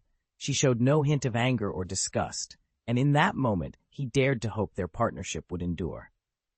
Teacher, I'm fine. Shi Feng opened his eyes and offered a reassuring smile. Bibi Dong turned to face him, relief flooding her features. His aura had not only fully recovered from the tribulation, but now shone even brighter than before. An unshakable confidence emanated from him. Good, she said, the single word carrying all her satisfaction and pride. Her gaze then fell on his hair, long, tangled strands trailing past his shoulders. Your hair? She asked, genuinely surprised. Shi Feng laughed softly. I don't mind. I've learned to let go of attachments. With that, he pulled a compact pair of scissors from his belt, and a few precise snips sheared off the length of his hair. It tumbled to the floor in a dark heap. He ran a hand over his newly cropped head and grinned. Bibi Dong nodded. Your tribulation is over. Let's return. Right. Shi Feng stood and dispelled Lei Guangqi, the small lightning beast he had summoned. Without another word, Bibi Dong lifted herself into the sky, and Shi Feng followed. The storm had tempered his soul force, making it far denser. For a time, he flew farther and more steadily than ever before. Eventually, though, his energy began to wane. Ever graceful, Bibi Dong swept in and carried him the rest of the way. They emerged from the secret passage beneath the Pope's palace into the bright noon sun. The courtyard lay silent around them, bathed in golden light, a quiet witness to Shi Feng's triumph. Shi Feng, when the catastrophe comes, you have to find the master and uphold the law. Do you understand? Bibi Dong urged. Shi Feng nodded once. Got it. Then go back. In Hu Liena's bedroom, Liena sat frozen, her thoughts a tangled mess. Since Shi Feng had told her last night that he would never think of her again, she'd been unable to clear her head. Even now, confusion clouded her every thought. Why is she better than me? Liena muttered, her hands twisting in her lap. I have a more alluring figure. I'm prettier than she is, and most importantly, I'm the one who's always by Shi Feng's side. Hu Liena's eyes suddenly brightened as she shook off her daze. Excitement danced in her gaze. You know what they say. Living by the water lets you glimpse the moon first. I've been by Shi Feng's side every single day. How can a girl who's only just returned after 3 years compete with me? A triumphant smile curved Hu Liena's lips. I, Hu Liena, can claim him whenever I choose. From the visions plucked out of Shi Feng's mind, she knew he harbored feelings for her, but his heart leaned even more toward that long-absent girl. Now her old confidence surged back. She shot her arm into the air, clenched her fist, and laughed. Little brother, you won't escape senior sister's grasp. Meanwhile, after stepping out of Bibi Dong's chamber, Shi Feng's thoughts were consumed by the system interface hovering before him. Under the Items tab, a fresh entry blinked, the Tribulation gift package. He opened it eagerly, but found only a single vial of Thunder Tribulation liquid inside. Shi Feng frowned in mild disappointment. Even after the last great cataclysm, the package had yielded so little. Shi Feng stared at the gift bag, curiosity tingling in his chest. With a single thought, he opened it, and the bag instantly dissolved, depositing more than a dozen new items into his inventory. So many at once, he murmured, astonished. This was the largest haul the system had ever awarded him. A description floated before his eyes. 3 soul ring upgrade vouchers, usable on soul rings of levels 31 to 40. Shi Feng's heart leapt. This meant his first 2 soul rings could finally be raised to the 10,000-year tier. He swallowed hard to steady his excitement and moved on to the remaining entries. Most of them he'd never encountered before. He focused his mind, and each item's essence coalesced into a stream of data, imprinting its attributes into his memory. Peiyuan Pill Effect strengthens the foundation and refines the essence, unlocks latent potential, and accelerates cultivation. Refinement Method. Had. Shi Feng tapped the pill's icon and committed its fragmented recipe codes to memory. A sly smile curved his lips. These treasures might just change everything. Precautions. Huiyuan Pill restores soul power to its absolute peak in an instant. Shengji Huohui Pill heals the most grievous wounds. Burning Soul Pill sacrifices soul power to multiply one's attack strength several times over. Gao Sheng Dan elevates the user's state without any side effects. Bigudan. Juyan Dan, 9 turns resurrection pill. As this inventory of pills, each more miraculous than the last, flooded into Shi Feng's awareness, he froze in place. He hadn't realized he'd stopped walking until several long seconds passed. Only when the final item, the 9 turns resurrection pill, etched itself firmly into his memory, did he let out a low string of curses under his breath. Holy hell! He could hardly believe it. In his last life, pills like these had existed only in myths and fantasy novels, legendary alchemical treasures spoken of in hushed tones. Yet here they were, laid out before him as the rewards from the catastrophe event. Shi Feng scrolled through their descriptions mentally, his heart pounding. On Douluo continent, everyone depended on martial spirits and soul skills. Very few even dabbled in the alchemist's path. If these pills were genuine, the implications were staggering. He shook his head, still muttering in disbelief. Are these real? If they are, I'm sitting on a fortune. Cautiously, Shi Feng reached out, his fingers trembling as he prepared to claim the miraculous treasures that might very well change his fate. Even the pill Bibi Dong once gave Shi Feng had been crudely crafted. Its effects were a far cry from the powerful formulations swirling through his imagination. To Shi Feng, the Douluo continent now resembled an elixir-laden treasure trove, countless rare medicinal resources awaiting discovery, simply because true alchemy remained a secret to all. If the Wuhan Hall could unlock the refining processes behind these miraculous medicines, who could stand in their way? Legions of mighty soul masters would spring forth, and Wuhan Hall's supremacy over the mainland would soon be a done deal. In an instant, a torrent of possibilities flashed through Shi Feng's mind. As the old saying warned, if a man does not look out for himself, heaven and earth will condemn him.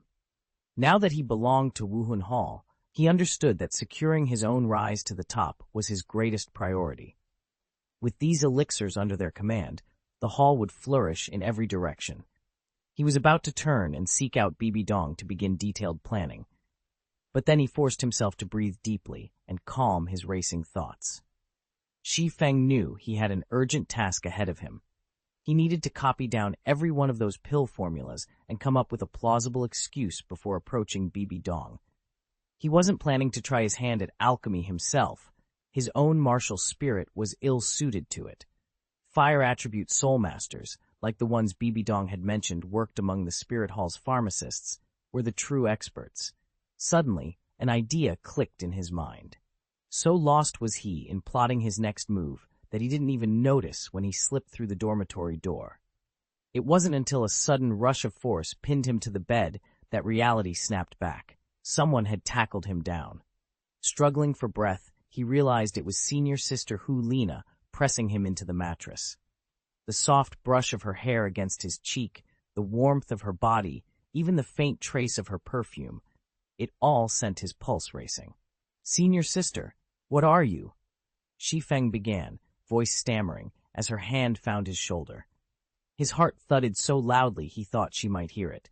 The question hung in the air, half-shouted, half-whispered, as he stared up at her, caught between alarm and a strange, intoxicating anticipation. Shi Feng's heart pounded at the dangerous glint in Hu Lina's eyes.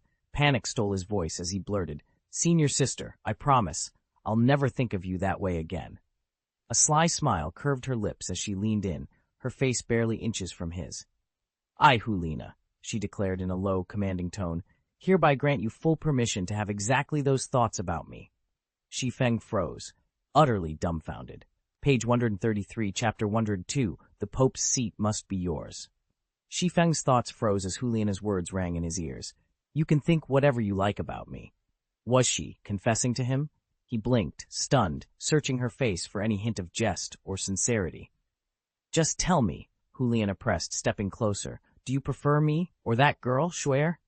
Her voice threaded with urgency. Every step she took seemed designed to corner him. Shi Feng swallowed hard. "They're both really great," he managed, trying to keep his tone casual. He shifted, hoping to escape her proximity, but Hu Lina's hand shot out, pinning him in place. "Humph," she huffed, her eyes narrowing. She let her martial soul flare, a subtle aura of charm radiating from her. "You can only choose one. Say it. Who is it?" Without warning, she leapt up and landed squarely on his stomach. Shi Feng's breath whooshed out of him. "Oof, I can't. Breathe." Summoning every ounce of strength, he shoved her off with both hands. Then, in one fluid motion, he vaulted over the balcony railing, landing like a shadow on the courtyard floor below. Before Hu Lina could steady herself, he was already gone. Hulina staggered to the railing, heart pounding. Shi Feng had vanished without a trace. She closed her eyes, exhaling sharply. The answer to her question, if she ever got one, would have to wait. Hulina's foot struck the marble floor with an echoing stomp.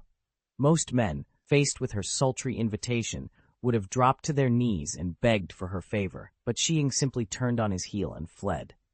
If not for the lingering warmth of his gaze against her skin just moments ago, she might have assumed he was entirely uninterested in women. Her heart thudded at the memory of that scorching look. It had been the boldest move she'd ever dared, and now she wasn't certain she could summon the courage again. Bristling, she called after him, "Keep dreaming. You might grind an iron pestle into a needle, but you'll never withstand my special techniques." Shi Feng didn't stop running until he'd reached a quiet alcove of the Pope's palace. Only then did he allow himself a long, shuddering breath. Juliana was unbearably alluring, so much so that he'd almost felt himself lose control. That fiery moment had made one thing clear: she liked him. But he couldn't accept her feelings. Not yet. Not before he had settled matters with Qian Renshui. Perhaps, he thought, I should just come clean, confess everything to Hulina, and see if she could also accept Renshui. Emotions were such a tangle. If only the path forward weren't so painfully uncertain. "Let's tackle Danfang's request first," Shi Feng said as he settled himself in a quiet corner. He drew out pen and paper and began to jot down. There were 15 alchemy prescriptions to record, plus detailed notes on transmutation techniques, furnace casting methods, and related theory. An hour later, he held a thick sheaf of papers, every page dense with precise instructions. After a final check to make sure nothing was missing, he folded the stack neatly and made his way to Madame Bibi Dong's study. By day, unless something urgent came up, Bibi Dong remained in her study, reviewing memorials and dispatches. Pushing open the door, Shi Feng found her at a small table, enjoying a simple lunch. "Xiaofeng, have you eaten?" Bibi Dong asked without looking up from her bowl. "Not yet, madam," he replied. "Then join me," she said, gesturing to the empty seat. "Tell me what you've prepared after we finish eating." Obligingly, Shi Feng sat down. Whenever he took a bite, Bibi Dong refilled his bowl and offered gentle guidance on proper table manners. Shi Feng didn't mind. In her presence, even a routine meal felt like a lesson in refinement. Once they'd finished, he placed the stack of papers on the table. Madame Bibi Dong set down her chopsticks. "Let's see what you've compiled." With a steady hand, Shi Feng began to explain the 15 prescriptions and the accompanying furnace techniques. Bibi Dong listened intently, occasionally raising her pen to annotate a point or ask for clarification. By the time they'd worked through the last sheet, she was nodding with genuine approval. "These are superb," she said, tapping the top page. "Your formulations are clear, and the furnace methods are both practical and efficient. Danfang will be pleased, and so will the court alchemists." Shi Feng allowed himself a small smile. "Thank you, madam. If there's nothing else, I'll dispatch these immediately." Bibi Dong rose and approached him, her expression warm. "You've done well, Xiaofeng. After today, rest if you can. I'll handle the rest from here."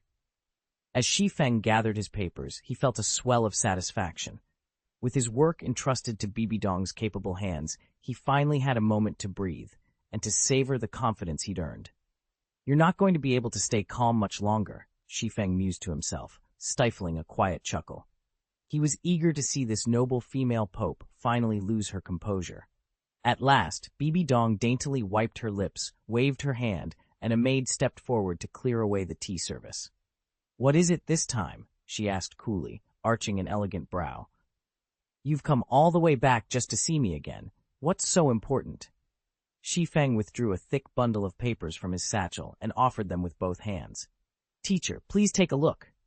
Bibi Dong accepted the documents and leisurely sipped her tea.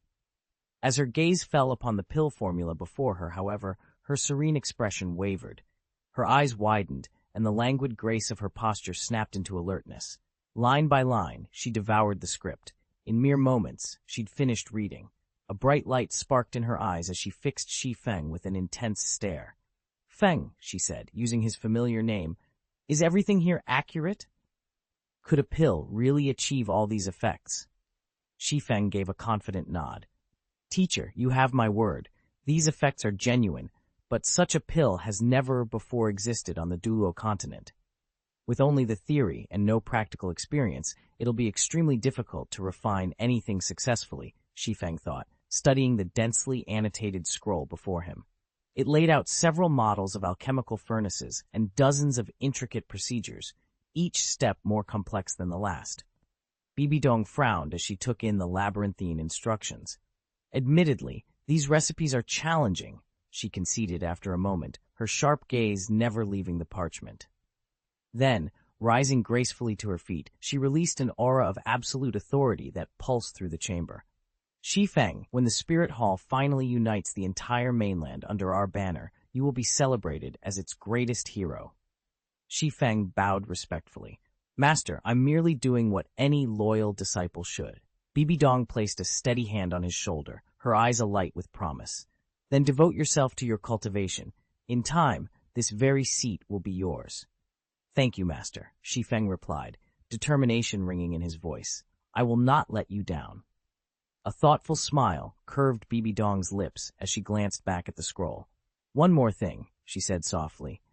Where did you come across such a miraculous treatise? Shi Feng had already thought of a plausible story at the ready. Master, he said calmly, I was chosen by a mysterious inheritance, and these wondrous alchemical recipes are gifts from that source. Master Bibi Dong froze for a heartbeat, then laughed out loud. Bless the Spirit Hall, she exclaimed. Shi Feng, you really are our lucky star. Once we succeed, ask whatever you like. I won't refuse you anything.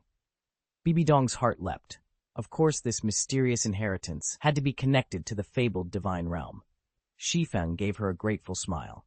He'd extracted exactly the promise he needed.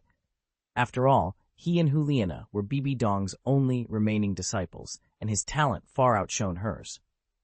Having made such a crucial contribution to the Spirit Hall, he felt certain that his future as Hallmaster was all but guaranteed. We'd best not waste a moment, Master, he continued.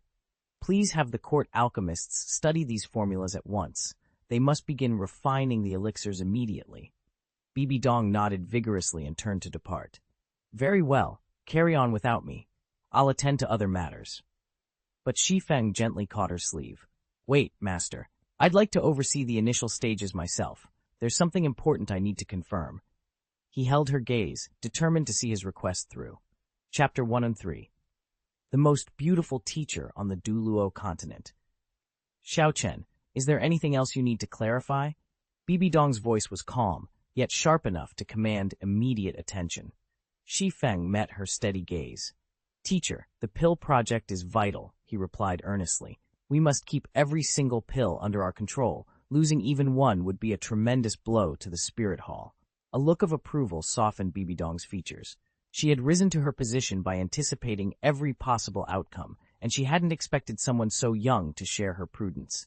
With a confident nod, she said, Don't worry, I know what's at stake, then turned on her heel and hurried away.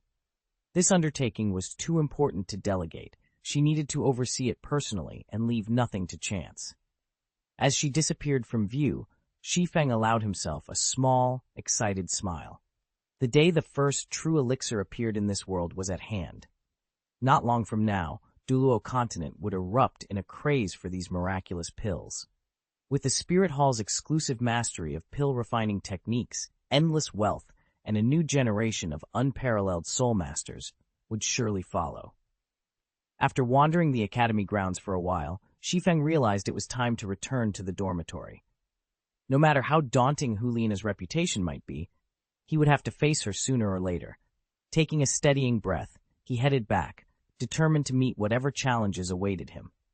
Shi Feng strode straight to Juliana's practice room.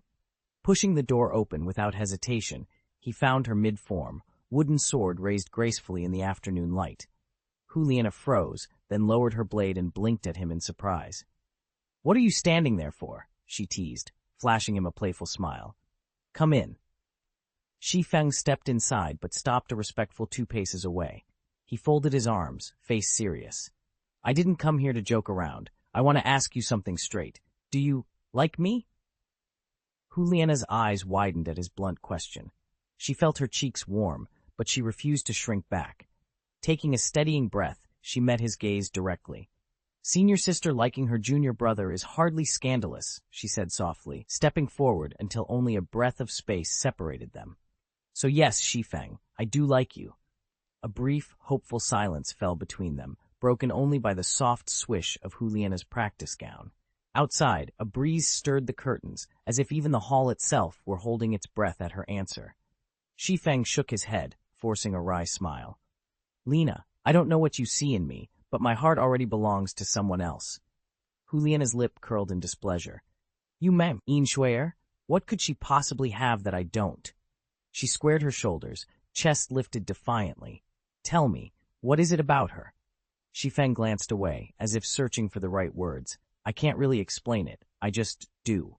A triumphant smile flickered across Juliana's face. Then that's how I feel about you, no reasons needed. He sighed softly. But I can't give her up.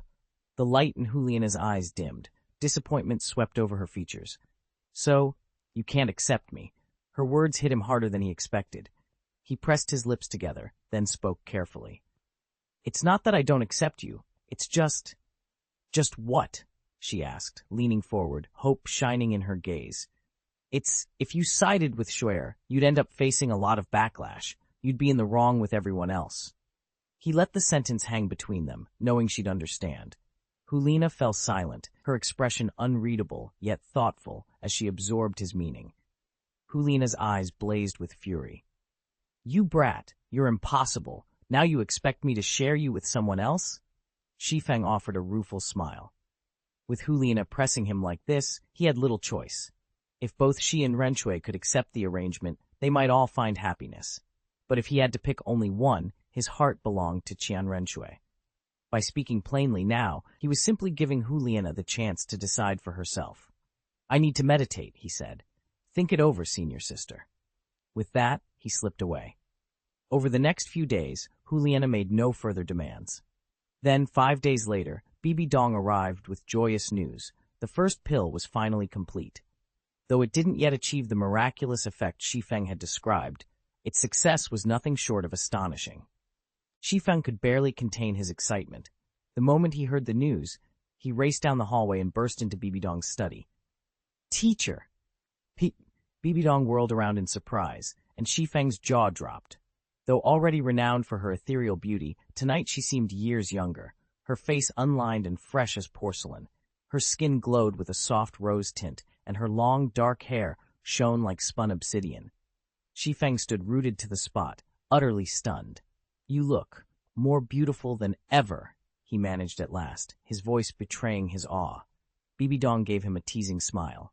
You smooth talker, what's gotten into you? Recovering his composure, Shi Feng bowed his head respectfully. Teacher, you're undeniably the most beautiful spirit on all of Douluo continent. The corner of Bibi Dong's lips curved in a fond, exasperated grin. And I suppose I ought to thank you properly.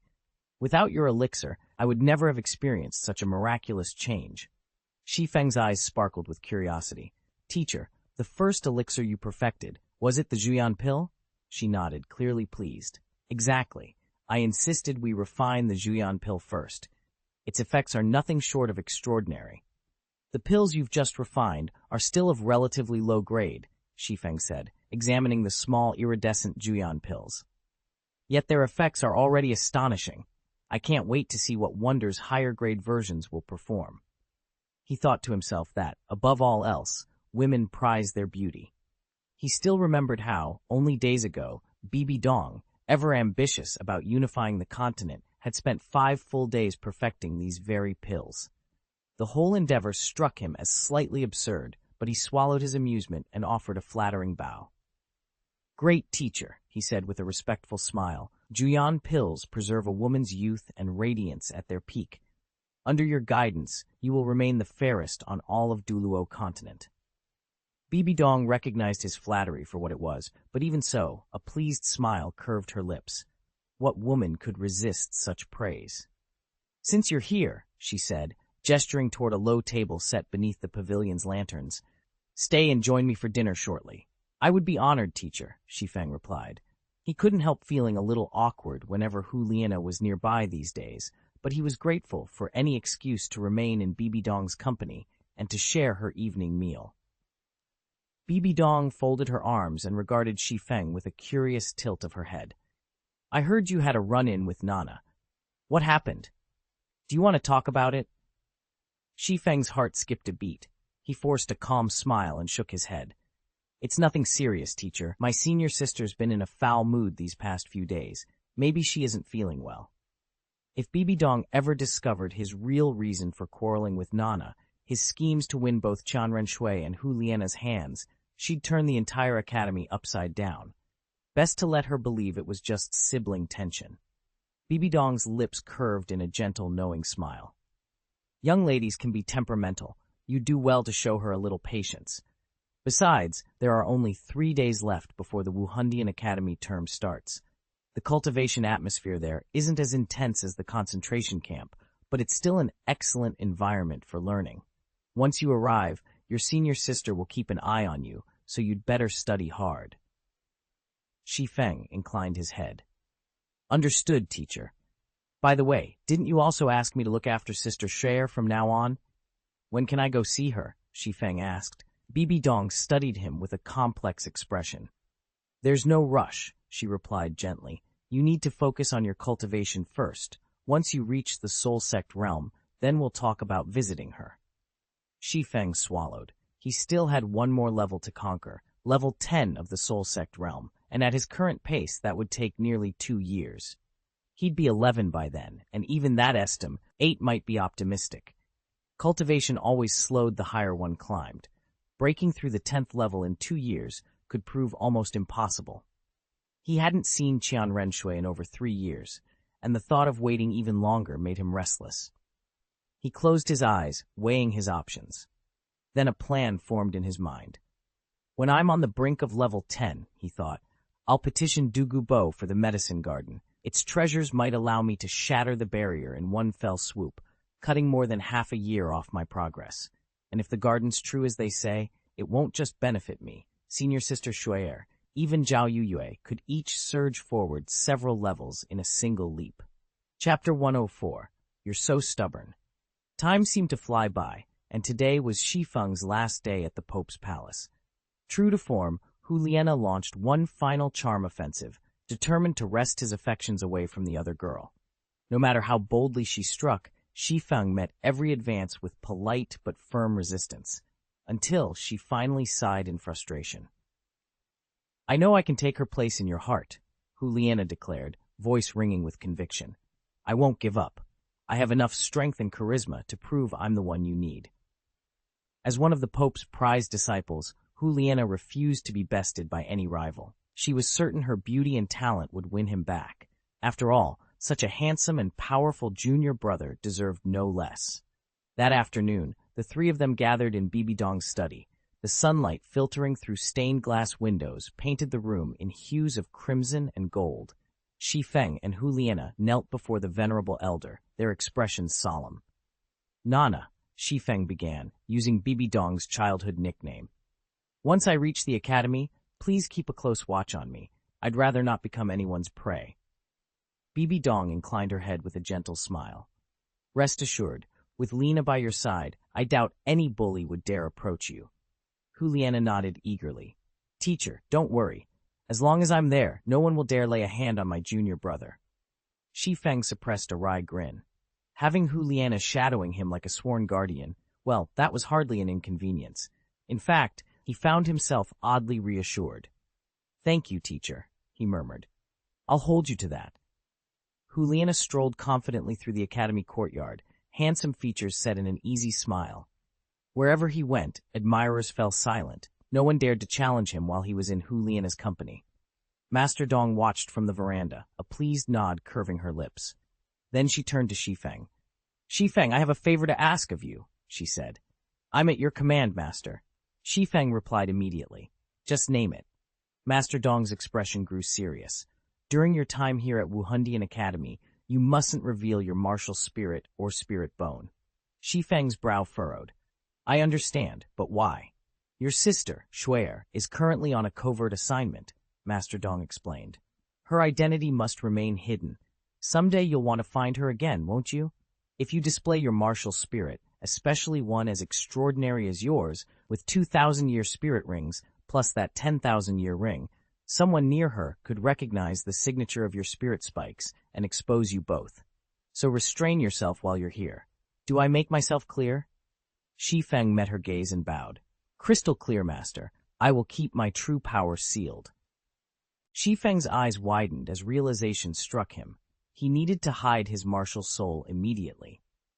If he couldn't conceal it, then whenever he stood beside Qianrenshui, anyone who recognized Spirit Hall markings would know exactly who and what he really was. Though most of the students at Wuhundian Academy were children of Spirit Hall affiliates, some might later be dispatched elsewhere, or even betray the sect. If they discovered his true identity, Shi Feng would have a hard time explaining himself. Teacher, he said, lowering his voice, when I was in that detention camp, all those students knew what my martial soul looked like. They could recognize me anywhere now.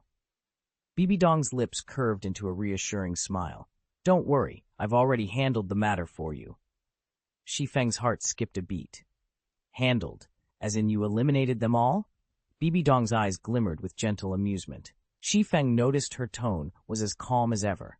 If she had truly wiped out dozens of talented youths in cold blood, she wouldn't sound so lighthearted. He glanced around, half expecting to see Zhao Yue's familiar silhouette nearby. The fact that he could still sense her presence told him she was safe and alive, which meant Bibi Dong's solution must have been something other than murder. They were all valuable cultivators gifted to the Spirit Hall. Bibi Dong continued softly, so of course I didn't kill them. I simply arranged for their memories of you to be politely forgotten. She paused, tapping her chin in mock consideration. Now no one at Wuhundian will suspect anything when you stand next to Qianrenshui. Shi Feng let out a slow, relieved breath. The weight on his chest lifted instantly. Thank you, teacher. I owe you one. Consider it done, Bibi Dong replied, her smile widening. Just focus on your training. There are bigger challenges ahead. Their clans are all based in Spirit City, Bibi Dong warned. They've got plenty of ways to make you bend to their will. Shi Feng met her gaze coolly. So you're saying I should keep a low profile at the academy? Bibi Dong's lips curved into a knowing smile. Don't think I haven't noticed your abilities. Even without unleashing your martial soul, your speed and close combat skills alone make you a fearsome opponent. Few soul masters could match you. A self-satisfied chuckle escaped Shi Feng. If a soul sect ever dared attack, I'd have them on their knees without using my martial soul. From nearby, Hulina couldn't resist butting in, her tone playful yet challenging. Oh, really? In that case, why don't you spar with me? Last time, your corpse poison formation caught me off guard, and now that I've broken into the soul sect realm, I'm itching for revenge. I bet I can trap you in my illusions, especially if you're not using your martial soul. Bibi Dong raised an eyebrow at Hulina's boldness. Shi Feng, however, simply smiled, already anticipating the rematch. Shi Feng hesitated. Senior sister, maybe we shouldn't.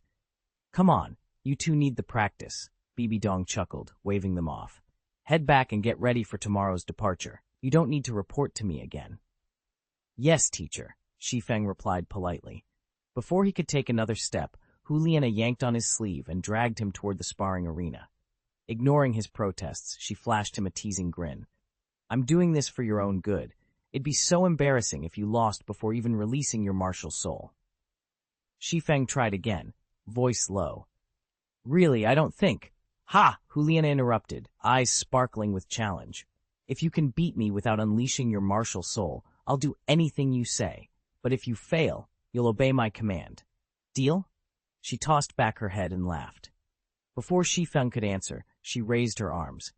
One by one, 4 soul rings materialized around her, each glowing a soft pink. The ambient light thickened, swirling into gentle, hypnotic patterns, the hallmark of her 4th soul ability. Confident she'd ensnared him in her illusion, Hulina hefted a massive warhammer and charged. As her weapon arced through the rosy haze, Shi Feng braced himself. If he was knocked down, she'd claim victory, and he'd have to follow her orders. But he wasn't going to give up that easily. Hulina's deadliest trump card was her 4th soul technique, an illusion so potent that the first time Shi Feng faced it, he'd nearly lost his sanity. Now, standing within that same dreamscape for a second time, he felt the old dread crawl back up his spine. Inside the illusory world, Shi Feng found himself side by side with Xianrenshui and Hu Lina. The air shimmered around them, every sensation magnified, every emotion on the verge of tipping over. Shi Feng tried to focus on what they'd been arguing moments before, but the haze of desire, the illusion stirred in his mind, made his memories slip away like sand through fingers. Before he knew it, a sharp blow to the skull sent stars dancing across his vision. "Senior sister, what are you?" Shi Feng's voice came out weak, his head spinning as he blinked at Hu Liena. In her hands gleamed a massive sledgehammer, the weapon that anchored her soul art. "Shi Feng, you're so resilient. I like that," she said, her tone almost teasing. Before he could gather his wits, the hammer rose again and crashed down, rattling his teeth. Every time Shi Feng blinked back into awareness, he saw the same sight. Hu Liena poised above him, hammer raised, her expression unreadable. He clenched his fists in growing anger, trying to will himself free of the cycle. Then, as Liena swung for what felt like a finishing blow, she hesitated. She frowned, noticing Shi Feng thrashing beneath the illusion's pull. Mid-swing, her hammer wavered, and Shi Feng jolted upright, the world snapping back to reality. Hu Liena's eyes went wide. "Oops," she muttered under her breath, lowering the hammer as Shi Feng shook his head, more determined than ever to break her soul-bound mirage for good. Hu Liena gasped as Shi Feng snatched the hammer from her hand. His eyes were pools of inky black, dark vapor swirling around him like a living shadow. The sight of his gleaming white fangs made her think of the Lightning Martin's gruesome fate. Without another word, Shi Feng shoved her to the floor. Her head struck the hard stone, and stars danced in her vision. Before she could steady herself, he had straddled her waist, pinning her helplessly. Shi Feng's breath came in low, raspy pants as he leaned in, his lips grazing the pale line of her neck. A chill ran down Hu Liena's spine. "Shi Feng, no, please don't bite me! You'll kill me!" She tried to summon her soul technique, but it barely touched him. He dispelled her influence in seconds. Gripping her wrists, Shi Feng pressed closer, his fangs glinting at the curve of her throat. "Shi Feng, stop! I'm your senior sister! You can't do this!" she cried, voice cracking. He paused just above her skin, the threat of those fangs worse than any blow. Then, with a single, deliberate exhale, he let her off the hook. He hadn't meant to draw blood, only to frighten her. In the hush that followed, Hu Liena lay trembling. The echo of his dark eyes burned into her memory. Shi Feng stood unmoving as Hu Liena's hammer came down again and again. She wanted him to know what true fear felt like. Every strike meant to break his spirit. Yet with each blow, his eyes kept drifting to the pale, flawless curve of her neck. Snow-white and impossibly smooth, it gave off a faint floral scent, and he could almost feel her pulse racing beneath its surface. A small, involuntary smile tugged at his lips. "Ah!" Hu Liena cried out, her body shaking with both the pain of her own attacks and the shock of seeing him so calm. Chapter 105. Donate Blood. Hu Liena froze when she saw Shi Feng's dark, emotionless eyes and felt his fingers brush against the sensitive skin of her neck. Panic surged through her. Her heart thudded like a war drum. Shi Feng had pinned her beneath him, his weight as crushing as a mountain. She couldn't find the strength to push him away. A low chuckle rumbled from Shi Feng's throat, tinged with something unsettling. He twisted his lips into a wicked smile, and then, as suddenly as he'd appeared, he sprang to his feet and vanished in an instant. Hu Liena lay on the floor, chest heaving, sweat glistening on her skin. She blinked at the empty space beside her, her limbs trembling. Only moments ago, Shi Feng's terrifying presence had made her believe she might never see tomorrow. "It turns out Big Junior Brother can be so fearsome," she whispered to herself. Somewhere nearby, Shi Feng rubbed his forehead where Hu Liena had struck him a few times. The sting throbbed, but he couldn't help smiling to himself. He raised a hand to his lips, as if tasting something sweet lingering on his fingertips. "Her scent. It really is sweet," he murmured, swallowing. His tongue flicked against his teeth, savoring the faint taste. He caught himself and shook his head. "No, I must hold myself back next time." After all, Hu Liena still hadn't accepted Xianrenshui's proposal. He couldn't afford to push her any farther. Shi Feng felt a headache coming on. He was only 9 years old, yet Hu Liena was already pressuring him to plan how he might win Xianrenshui's heart, and whether Renshui would even accept the guardian Juliana had arranged for him. After enduring Juliana's subtle charms a few times, he discovered he could resist her with surprising ease, his zombie-like detachment sapping much of her influence. He was certain this lesson would keep her from trying to tempt him so boldly again. That evening, Juliana returned as if nothing had happened. Shi Feng watched her carefully, but she seemed perfectly calm. When the waiter set down their dinner, she beckoned him over and studied him with a puzzled expression. "Xiaoxue," she began, her voice soft yet insistent. "You told me you intend to go find that Xiaoxue someday?" "Yes," he replied, still avoiding her gaze. "Why do you ask?" She bit her lower lip, eyes narrowing in genuine curiosity. "So when will you leave?" Shi Feng's fork hovered above his plate as he finally spoke, still staring at his food. "Soon. Maybe a year from now, or 2. "Something on your mind?" Juliana asked, tilting her head. Shi Feng hesitated, spoon poised above his bowl. "Senior sister, just now I almost bit you. Weren't you afraid?" She laughed softly, her amber eyes, so like a fox's, shining with amusement. "I'm your senior sister. Do you really think I'd let you hurt me? You only scared me a little. If you'd actually bit me, I wouldn't have put up a fight." Her teasing gaze made Shi Feng blush. He pushed his bowl away and stood up. "Ah, I'm full." Without waiting for more, he bolted for his room. With classes starting tomorrow, at least Juliana wouldn't have as much time to tease him once morning came. That evening, as the last rays of sunset faded, Shi Feng lay on his bed, drifting towards sleep. A gentle knock at the door stirred him. "Come in," he called. The door creaked open to reveal a graceful young woman. She stood framed in the soft corridor light, her figure swathed in a diaphanous gauze that trailed down like mist. Even through the gauzy fabric, her shape was subtly and tantalizingly revealed. Shi Feng blinked, heart thumping. Who was this visitor at such a late hour? "Shi Feng, do you like your senior sister's new dress?" Juliana's voice trembled ever so slightly, and her cheeks glowed with a rosy flush. She'd made up her mind. If she didn't seize the moment now, once Shi Feng tracked down that other woman, Xiaoxue, she'd lose all hope. Shi Feng forced himself to stay calm. "It looks beautiful, senior sister. But what's this about?" Juliana rose and drifted to the edge of the bed, her damp hair clinging to her neck. The clean, sweet scent of her bath still lingered in the air, intoxicatingly close. She sat down, smoothing the folds of the silk dress against her thighs. "Remember our agreement this afternoon? The loser must obey the winner's command. I think it's time you conceded." Shi Feng's heart thundered in his chest. Lena leaned forward, her eyes bright with anticipation. He took an involuntary step back, but it wasn't enough. With a sudden rush of heat, blood spurted from Shi Feng's nose, arcing through the air and splattering across Lena's pale silk gown.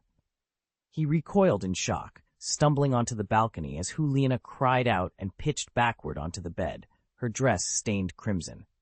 For a heartbeat, neither moved. Then Lena blinked down at the stain, her expression a mixture of horror and disbelief, while Shi Feng stood panting in the doorway, utterly taken aback by what had just happened. In an instant, disappointment flickered across Juliana's face. She'd come so far, she was sure Shi Feng must feel something for her, yet he still refused her because of that other girl. What kind of spell does Xiaoxue cast to unsettle him so? She wondered bitterly. Shi Feng felt his blood boil, but he forced himself to remain calm. He turned back to Juliana, meeting her eyes steadily. "Senior sister, I've already told you, my heart belongs to Xiaoxue. I won't give her up for anyone." He paused, voice gentle but firm. "Even if you had my body, you'd never have my heart. You wouldn't be happy, no matter how much power or prestige you held. I'm only 9 years old. Isn't that far too young for all this?" Before Juliana could reply, Shi Feng vanished in a flash of light. Juliana let out an exasperated sigh. "I really will not give up," she murmured, turning away. Meanwhile, Shi Feng slipped into a quiet corner outside the dormitory and seated himself on a low stone bench. A wry smile curved his lips as he thought back on the confrontation. Perhaps it was Juliana's very challenge that fueled his recent breakthroughs. His spirit veins had roared with new life, and his cultivation had leaped forward at an astonishing rate. "I'd be happy to help polish the chapter. Could you please provide the full text you'd like me to rewrite?" Shi Feng wiped the trickle of blood from his nose and gingerly tasted it. The flavor was oddly flat, nowhere near as thrilling as the metallic rush he'd experienced on others. He frowned inwardly and murmured, "Let's hope what I said actually brings her back to her senses." Early the next morning, after a simple breakfast, Shi Feng and Hu Liana set out for Wuhundian Academy. Overnight, Hu Liana had slipped back into her usual vibrant self, with no sign of the distress that had shadowed her just hours before. Wuhundian Academy occupied a vast expanse at the city's core. Aside from the Pontiff's Hall and Douluo Hall, no place in Wuhuncheng inspired more awe among aspiring youth. Gaining admission was a rare honor reserved for prodigies destined to rise above their peers, students who, in other regions, would already be hailed as top talents. Graduates of Wuhundian Academy became the backbone of the Wuhundian establishment, dispatched to key posts across the mainland.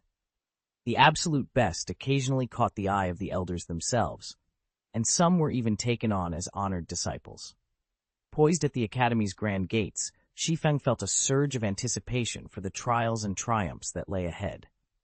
At the gates of Wuhundian Academy, a sea of hopeful freshmen had formed a single-file registration line that snaked around the courtyard.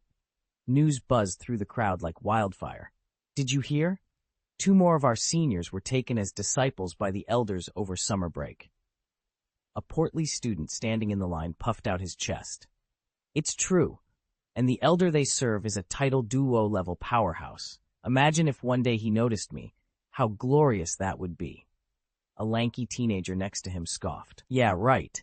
You'd barely make it through the Academy's entrance test." Shi Feng, who had been quietly observing from the side, suppressed a smile. He glanced at his companion, Hu Liana, whose striking beauty and effortless grace made it easy to understand why onlookers couldn't stop staring. With her sleek hair tied back and her academy uniform fitting her curves perfectly, she cut an alluring figure that drew both gasps and whispered critiques. A cluster of boys nearby were practically salivating as Hu Liana approached. On the other side, a few girls muttered under their breath, "She's shameless, just showing off her looks. Keep it down. You'd do the same if you had her figure." Unfazed, Hu Liana slipped past the line, heading straight for the registration desk. Shi Feng followed, moving with calm confidence. Behind them, dozens of envious gazes lingered on Hu Liana's retreating form, while Shi Feng felt the familiar stirrings of anticipation. Today marked the beginning of their journey at Wuhundian Academy, and neither of them planned to be ordinary students. Chapter 106, Don't Call Me, Senior Sister. Again. Hu Liana shot Shi Feng a triumphant grin as they waited just outside the academy gates. "Now you see how irresistible I am," she declared with pride. "Anyone who wants to win me over has to sprint around Wuhan City 3 times. After that, maybe I'll give them the time of day. Heh heh." Shi Feng forced a smile and cleared his throat. "Lena, shouldn't we still be in line for the entrance exam?" She rolled her eyes. "If you pass the placement test, that's all the proof anyone needs. Why stand in some endless queue like a clueless rookie?" Shi Feng shook his head, more amused than annoyed. "Fine by me." With curious and at times envious stares following in their wake, the two of them cut through the milling crowd and strode straight to the front. Wuhundian Academy's main gate was colossal, nearly 100 meters wide, and every inch of it radiated authority and prestige.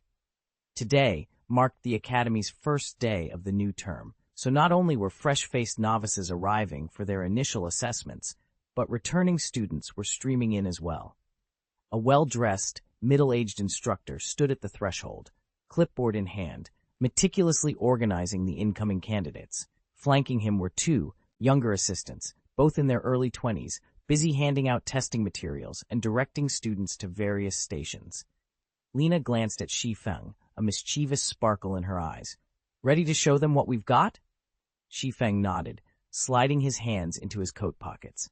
"Let's get this over with." Together, they stepped forward, prepared to face whatever trial lay beyond Wuhundian's grand gates.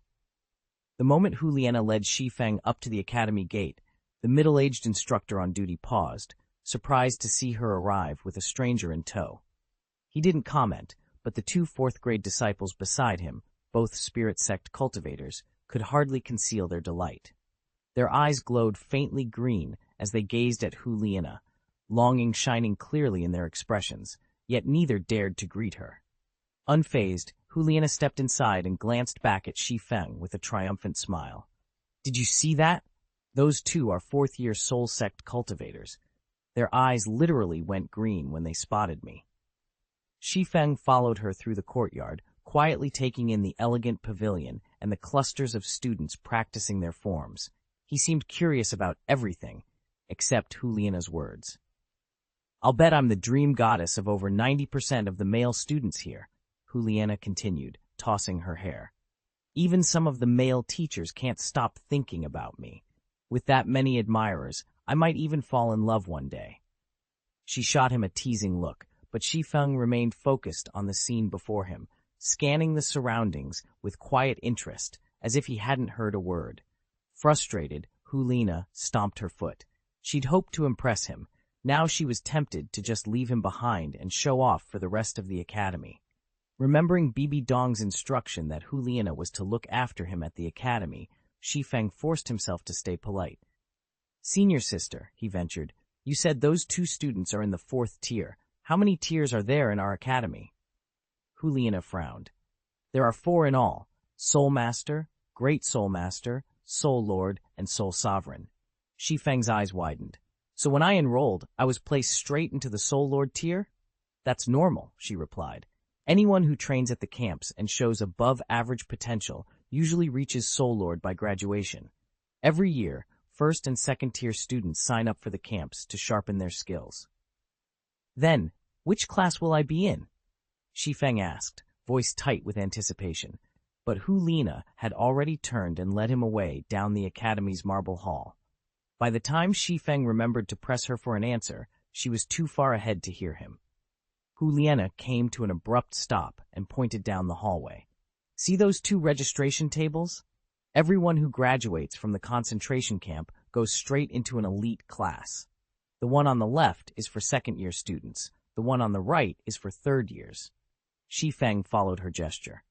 A few meters ahead, 2 tables were set up side by side, each manned by a teacher with a line of students waiting to register, the same students who'd emerged from the camp with him. Shi Feng, Juliana whispered, the teachers here really don't like it when we let on that we're disciples of the Pope. I understand, he replied. She flashed him a conspiratorial grin. Then do me a favor. Don't call me senior sister. It'll just make people curious. He considered her request. All right, what should I call you instead? Just think of me as any other student. Call me Nana. Page 139. It's not that great. How about I call you senior sister? Senior sister who? Lena Hu teased. Shi Feng offered a wry smile. Just call me Nana. That's enough. Before he could argue, their 3rd-year instructor waved them over. Nana, Lena beamed. See, Nana. She grabbed Shi Feng's hand and led him across the courtyard. Instantly, he felt dozens of curious eyes tracking them. Campus rumors flared whenever the so-called college goddess appeared alongside a handsome companion. Their advisor was a warm-faced woman in her 40s, her round eyes friendly and encouraging.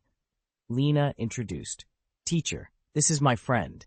He graduated from the intensive program this year too. The teacher smiled.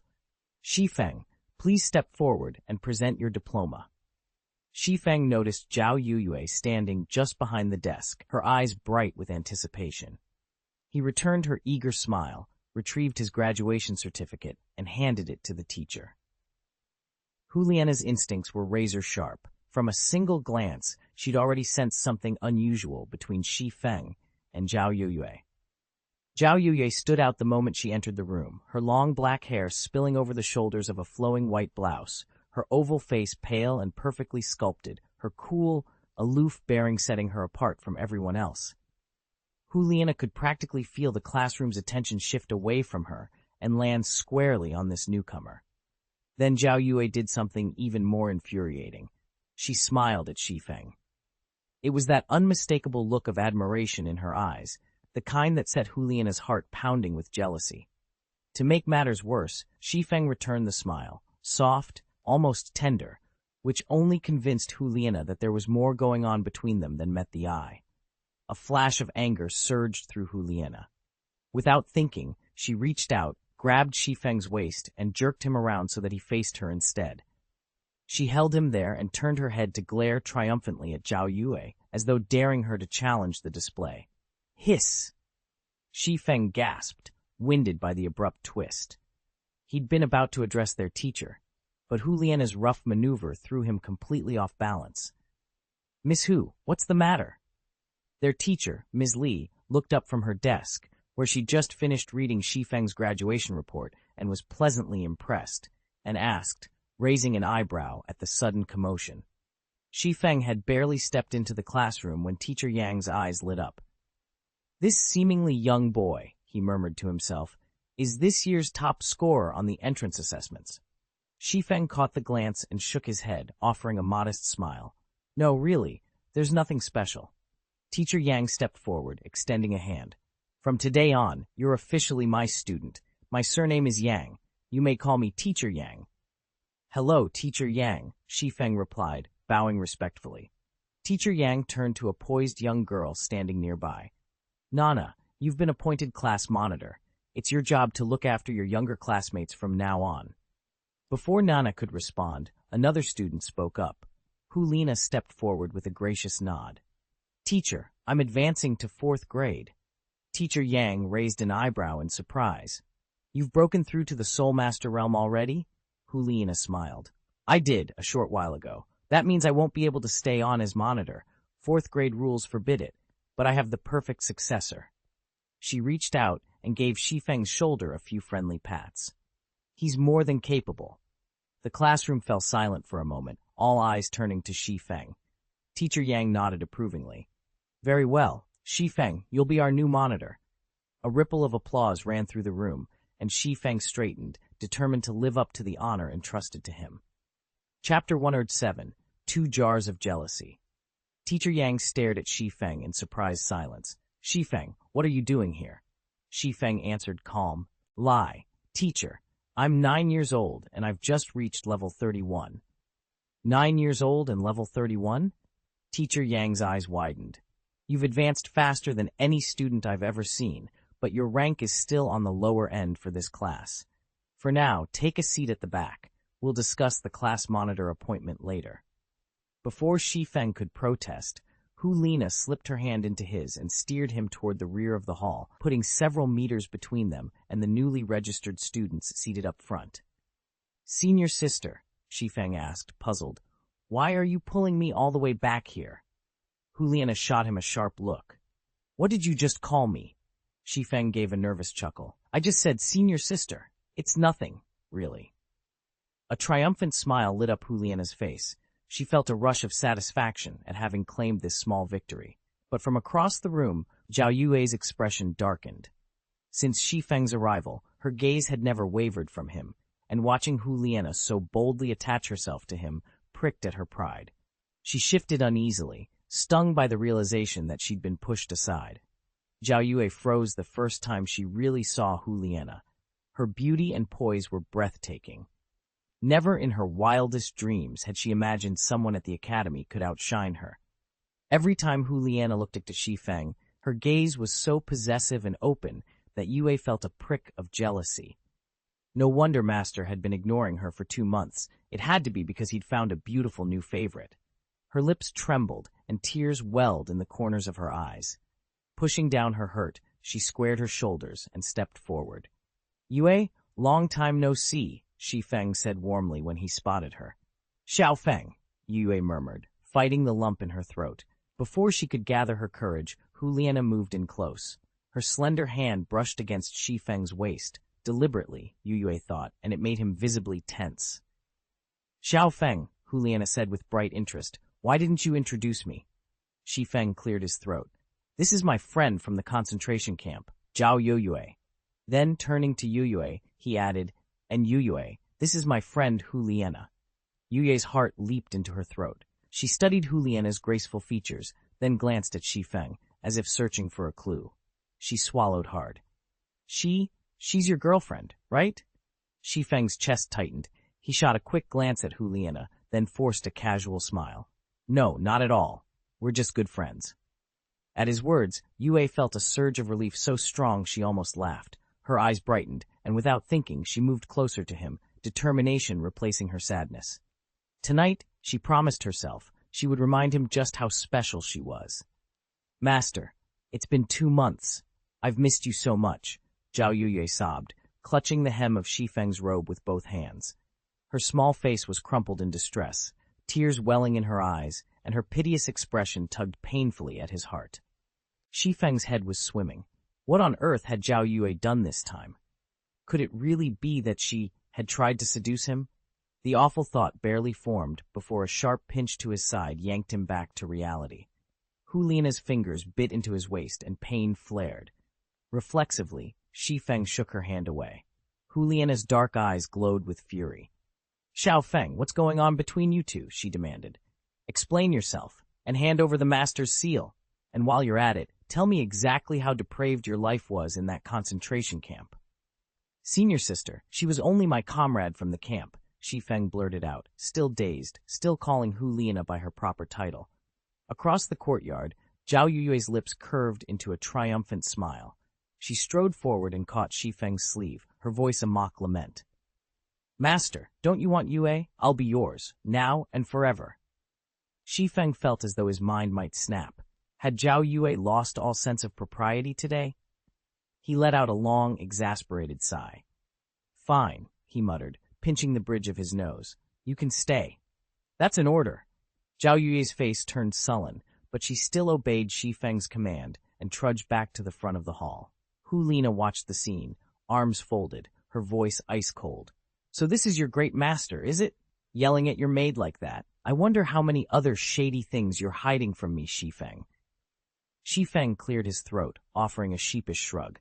Senior sister, she's just a little girl who's completely infatuated with me. Her mind isn't very steady, so she insists on calling me master. Hu Lina arched an eyebrow. Is that so? It really is. He felt it was better to explain now before a petty quarrel broke out between the two women. Neither of them would accept the other's version otherwise. Just then, Teacher Yang stood and walked over, flanked by her younger students. Nana, why are you still here? Shouldn't you have reported to the 4th grade already? Teacher Yang chided gently, using the girl's school name. Teacher Yang, I'll go right away. Zhao Yue, Nana replied, perking up at the reminder. All right, then. I'll take my new students with me. With that, Teacher Yang gathered the group and led Zhao Yue and the others away, leaving Shi Feng and Hu Lina alone once more. Hu Lina grabbed Shi Feng by the ear and hissed, If I ever catch you sneaking around with that girl again, I swear I'll snip off your little friend. Shi Feng winced and shrank back. Hu Lina's threats were nothing if not ruthless. With that, she turned on her heel and strode away, leaving him rubbing his ear in stunned silence. Fine, he muttered to himself. I'd better have a serious word with Zhao Yue before she causes even more trouble. He glanced across the courtyard and spotted Teacher Yang disappearing into the crowd of students. Wasting no time, Shi Feng ran after him. This year's elite class had only 4 freshmen, Shi Feng himself and 3 of last year's Heavenly Kings from the annual boot camp. Each year, the camp screens recruits from all over, and the top performers are scattered among different classes. Hu Lina, by contrast, had emerged from one of the 3 senior classes, 2 grade levels above Shi Feng, and now sat in the elite class for 3rd years. No wonder Teacher Yang had cautioned him earlier. Your talent is undeniable, Shi Feng, but you still lack the clout to take on the squad leader role. Now, catching up to his mentor, Shi Feng squared his shoulders, ready to make his case, and to put Zhao Youyu firmly back in line. Shi Feng's brow furrowed as he thought about the upcoming class elections. After all, most of the students in this cohort were already at levels 38 and 39. How could a newcomer like him convince them to vote him class monitor? Before he could dwell on it, Teacher Yang was already leading him and the other freshmen to the supply hall to pick up their uniforms and textbooks. Once that was done, she escorted them to the dormitory building. Zhao Yue, remember, Teacher Yang said gently, handing her a dorm keycard. You must be on your best behavior in the dorm. Try not to anger any of the senior girls, okay? Zhao Yuqiao's face went pale. She'd heard plenty of horror stories about vicious upperclassmen who delighted in hazing newcomers. Shi Feng glanced between the teacher and Zhao Yue. Teacher Yang, he ventured, if the seniors start bullying Yue, will you intervene? Teacher Yang sighed, a hint of weariness in her eyes. Dorm life brings together every personality under the sun. Yes, bullying happens. And honestly, a teacher can't watch every hallway, every room, every moment. New students often have to endure a bit of hardship before they're accepted. Shi Feng tucked a strand of hair behind his ear. Level 35 or not, Xiaoxue had nothing to fear. After all, she was a zombie now. It was the seniors who should be wary. He gave her a firm look. Yue, stay strong. Don't let them see you hesitate. With that, the new students filed into the dorm, each one wondering what challenges awaited them, and whether Shi Feng's quiet confidence would be enough to carry him through the elections to come. Xiaoxue nodded, her confidence bolstered by the protective ward Shi Feng had taught her. If things went south, if everyone around them fell victim to poison, she wouldn't have to worry. With that reassurance, they followed Shi Feng toward the boys' dormitory. Teacher Yang was waiting at the entrance, his expression as stern as ever. "I've already gone over the rules," he said, voice low but firm. "Obey the dorm regulations. Keep your heads down, work hard for the next year or two, and you'll make it through just fine. If you run into any problems, ask the seniors. Don't try to solve them on your own.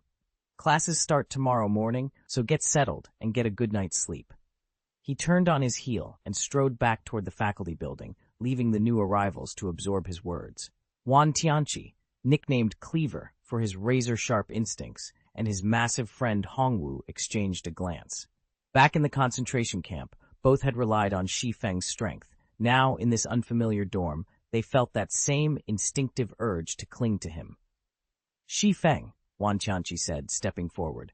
His eyes shone with unspoken questions. "About those seniors you mentioned, are they really reliable? Can we count on them the way we count on you?" Shi Feng met Wan Tianqi's eager gaze and paused, weighing his words carefully. Then he inclined his head. "I've watched them closely," he replied quietly. "They may seem distant now, but they've earned their reputations. Stick with me, and you'll see why." Reassured by Shi Feng's calm confidence, Wan Tianqi and Hongwu straightened their shoulders. As the three of them stepped inside the dormitory, Xiaoxue brought up the rear, her mind already racing through the possibilities of the days to come. Classes would begin at dawn, and with Shi Feng leading them, she felt ready for anything. Shi Feng caught their furtive thoughts in an instant and offered them a thin smile. "If any of you dare to cross me," he said coolly, "the outcome will be far worse than death." At once, Wan Tianqi's eyes lit up. He dropped to one knee, hastily pressing his palms together. "Brother Feng, from this moment on, I'll follow your lead. Please, don't hold it against me." The Wan family was one of the most influential clans in Wuhun City, and just yesterday they'd been strictly ordered not to leak a single word about Shi Feng. To Wan Tianqi, all of this confirmed one thing. Shi Feng was a hidden powerhouse, someone far above the usual power players, and well worth currying favor with.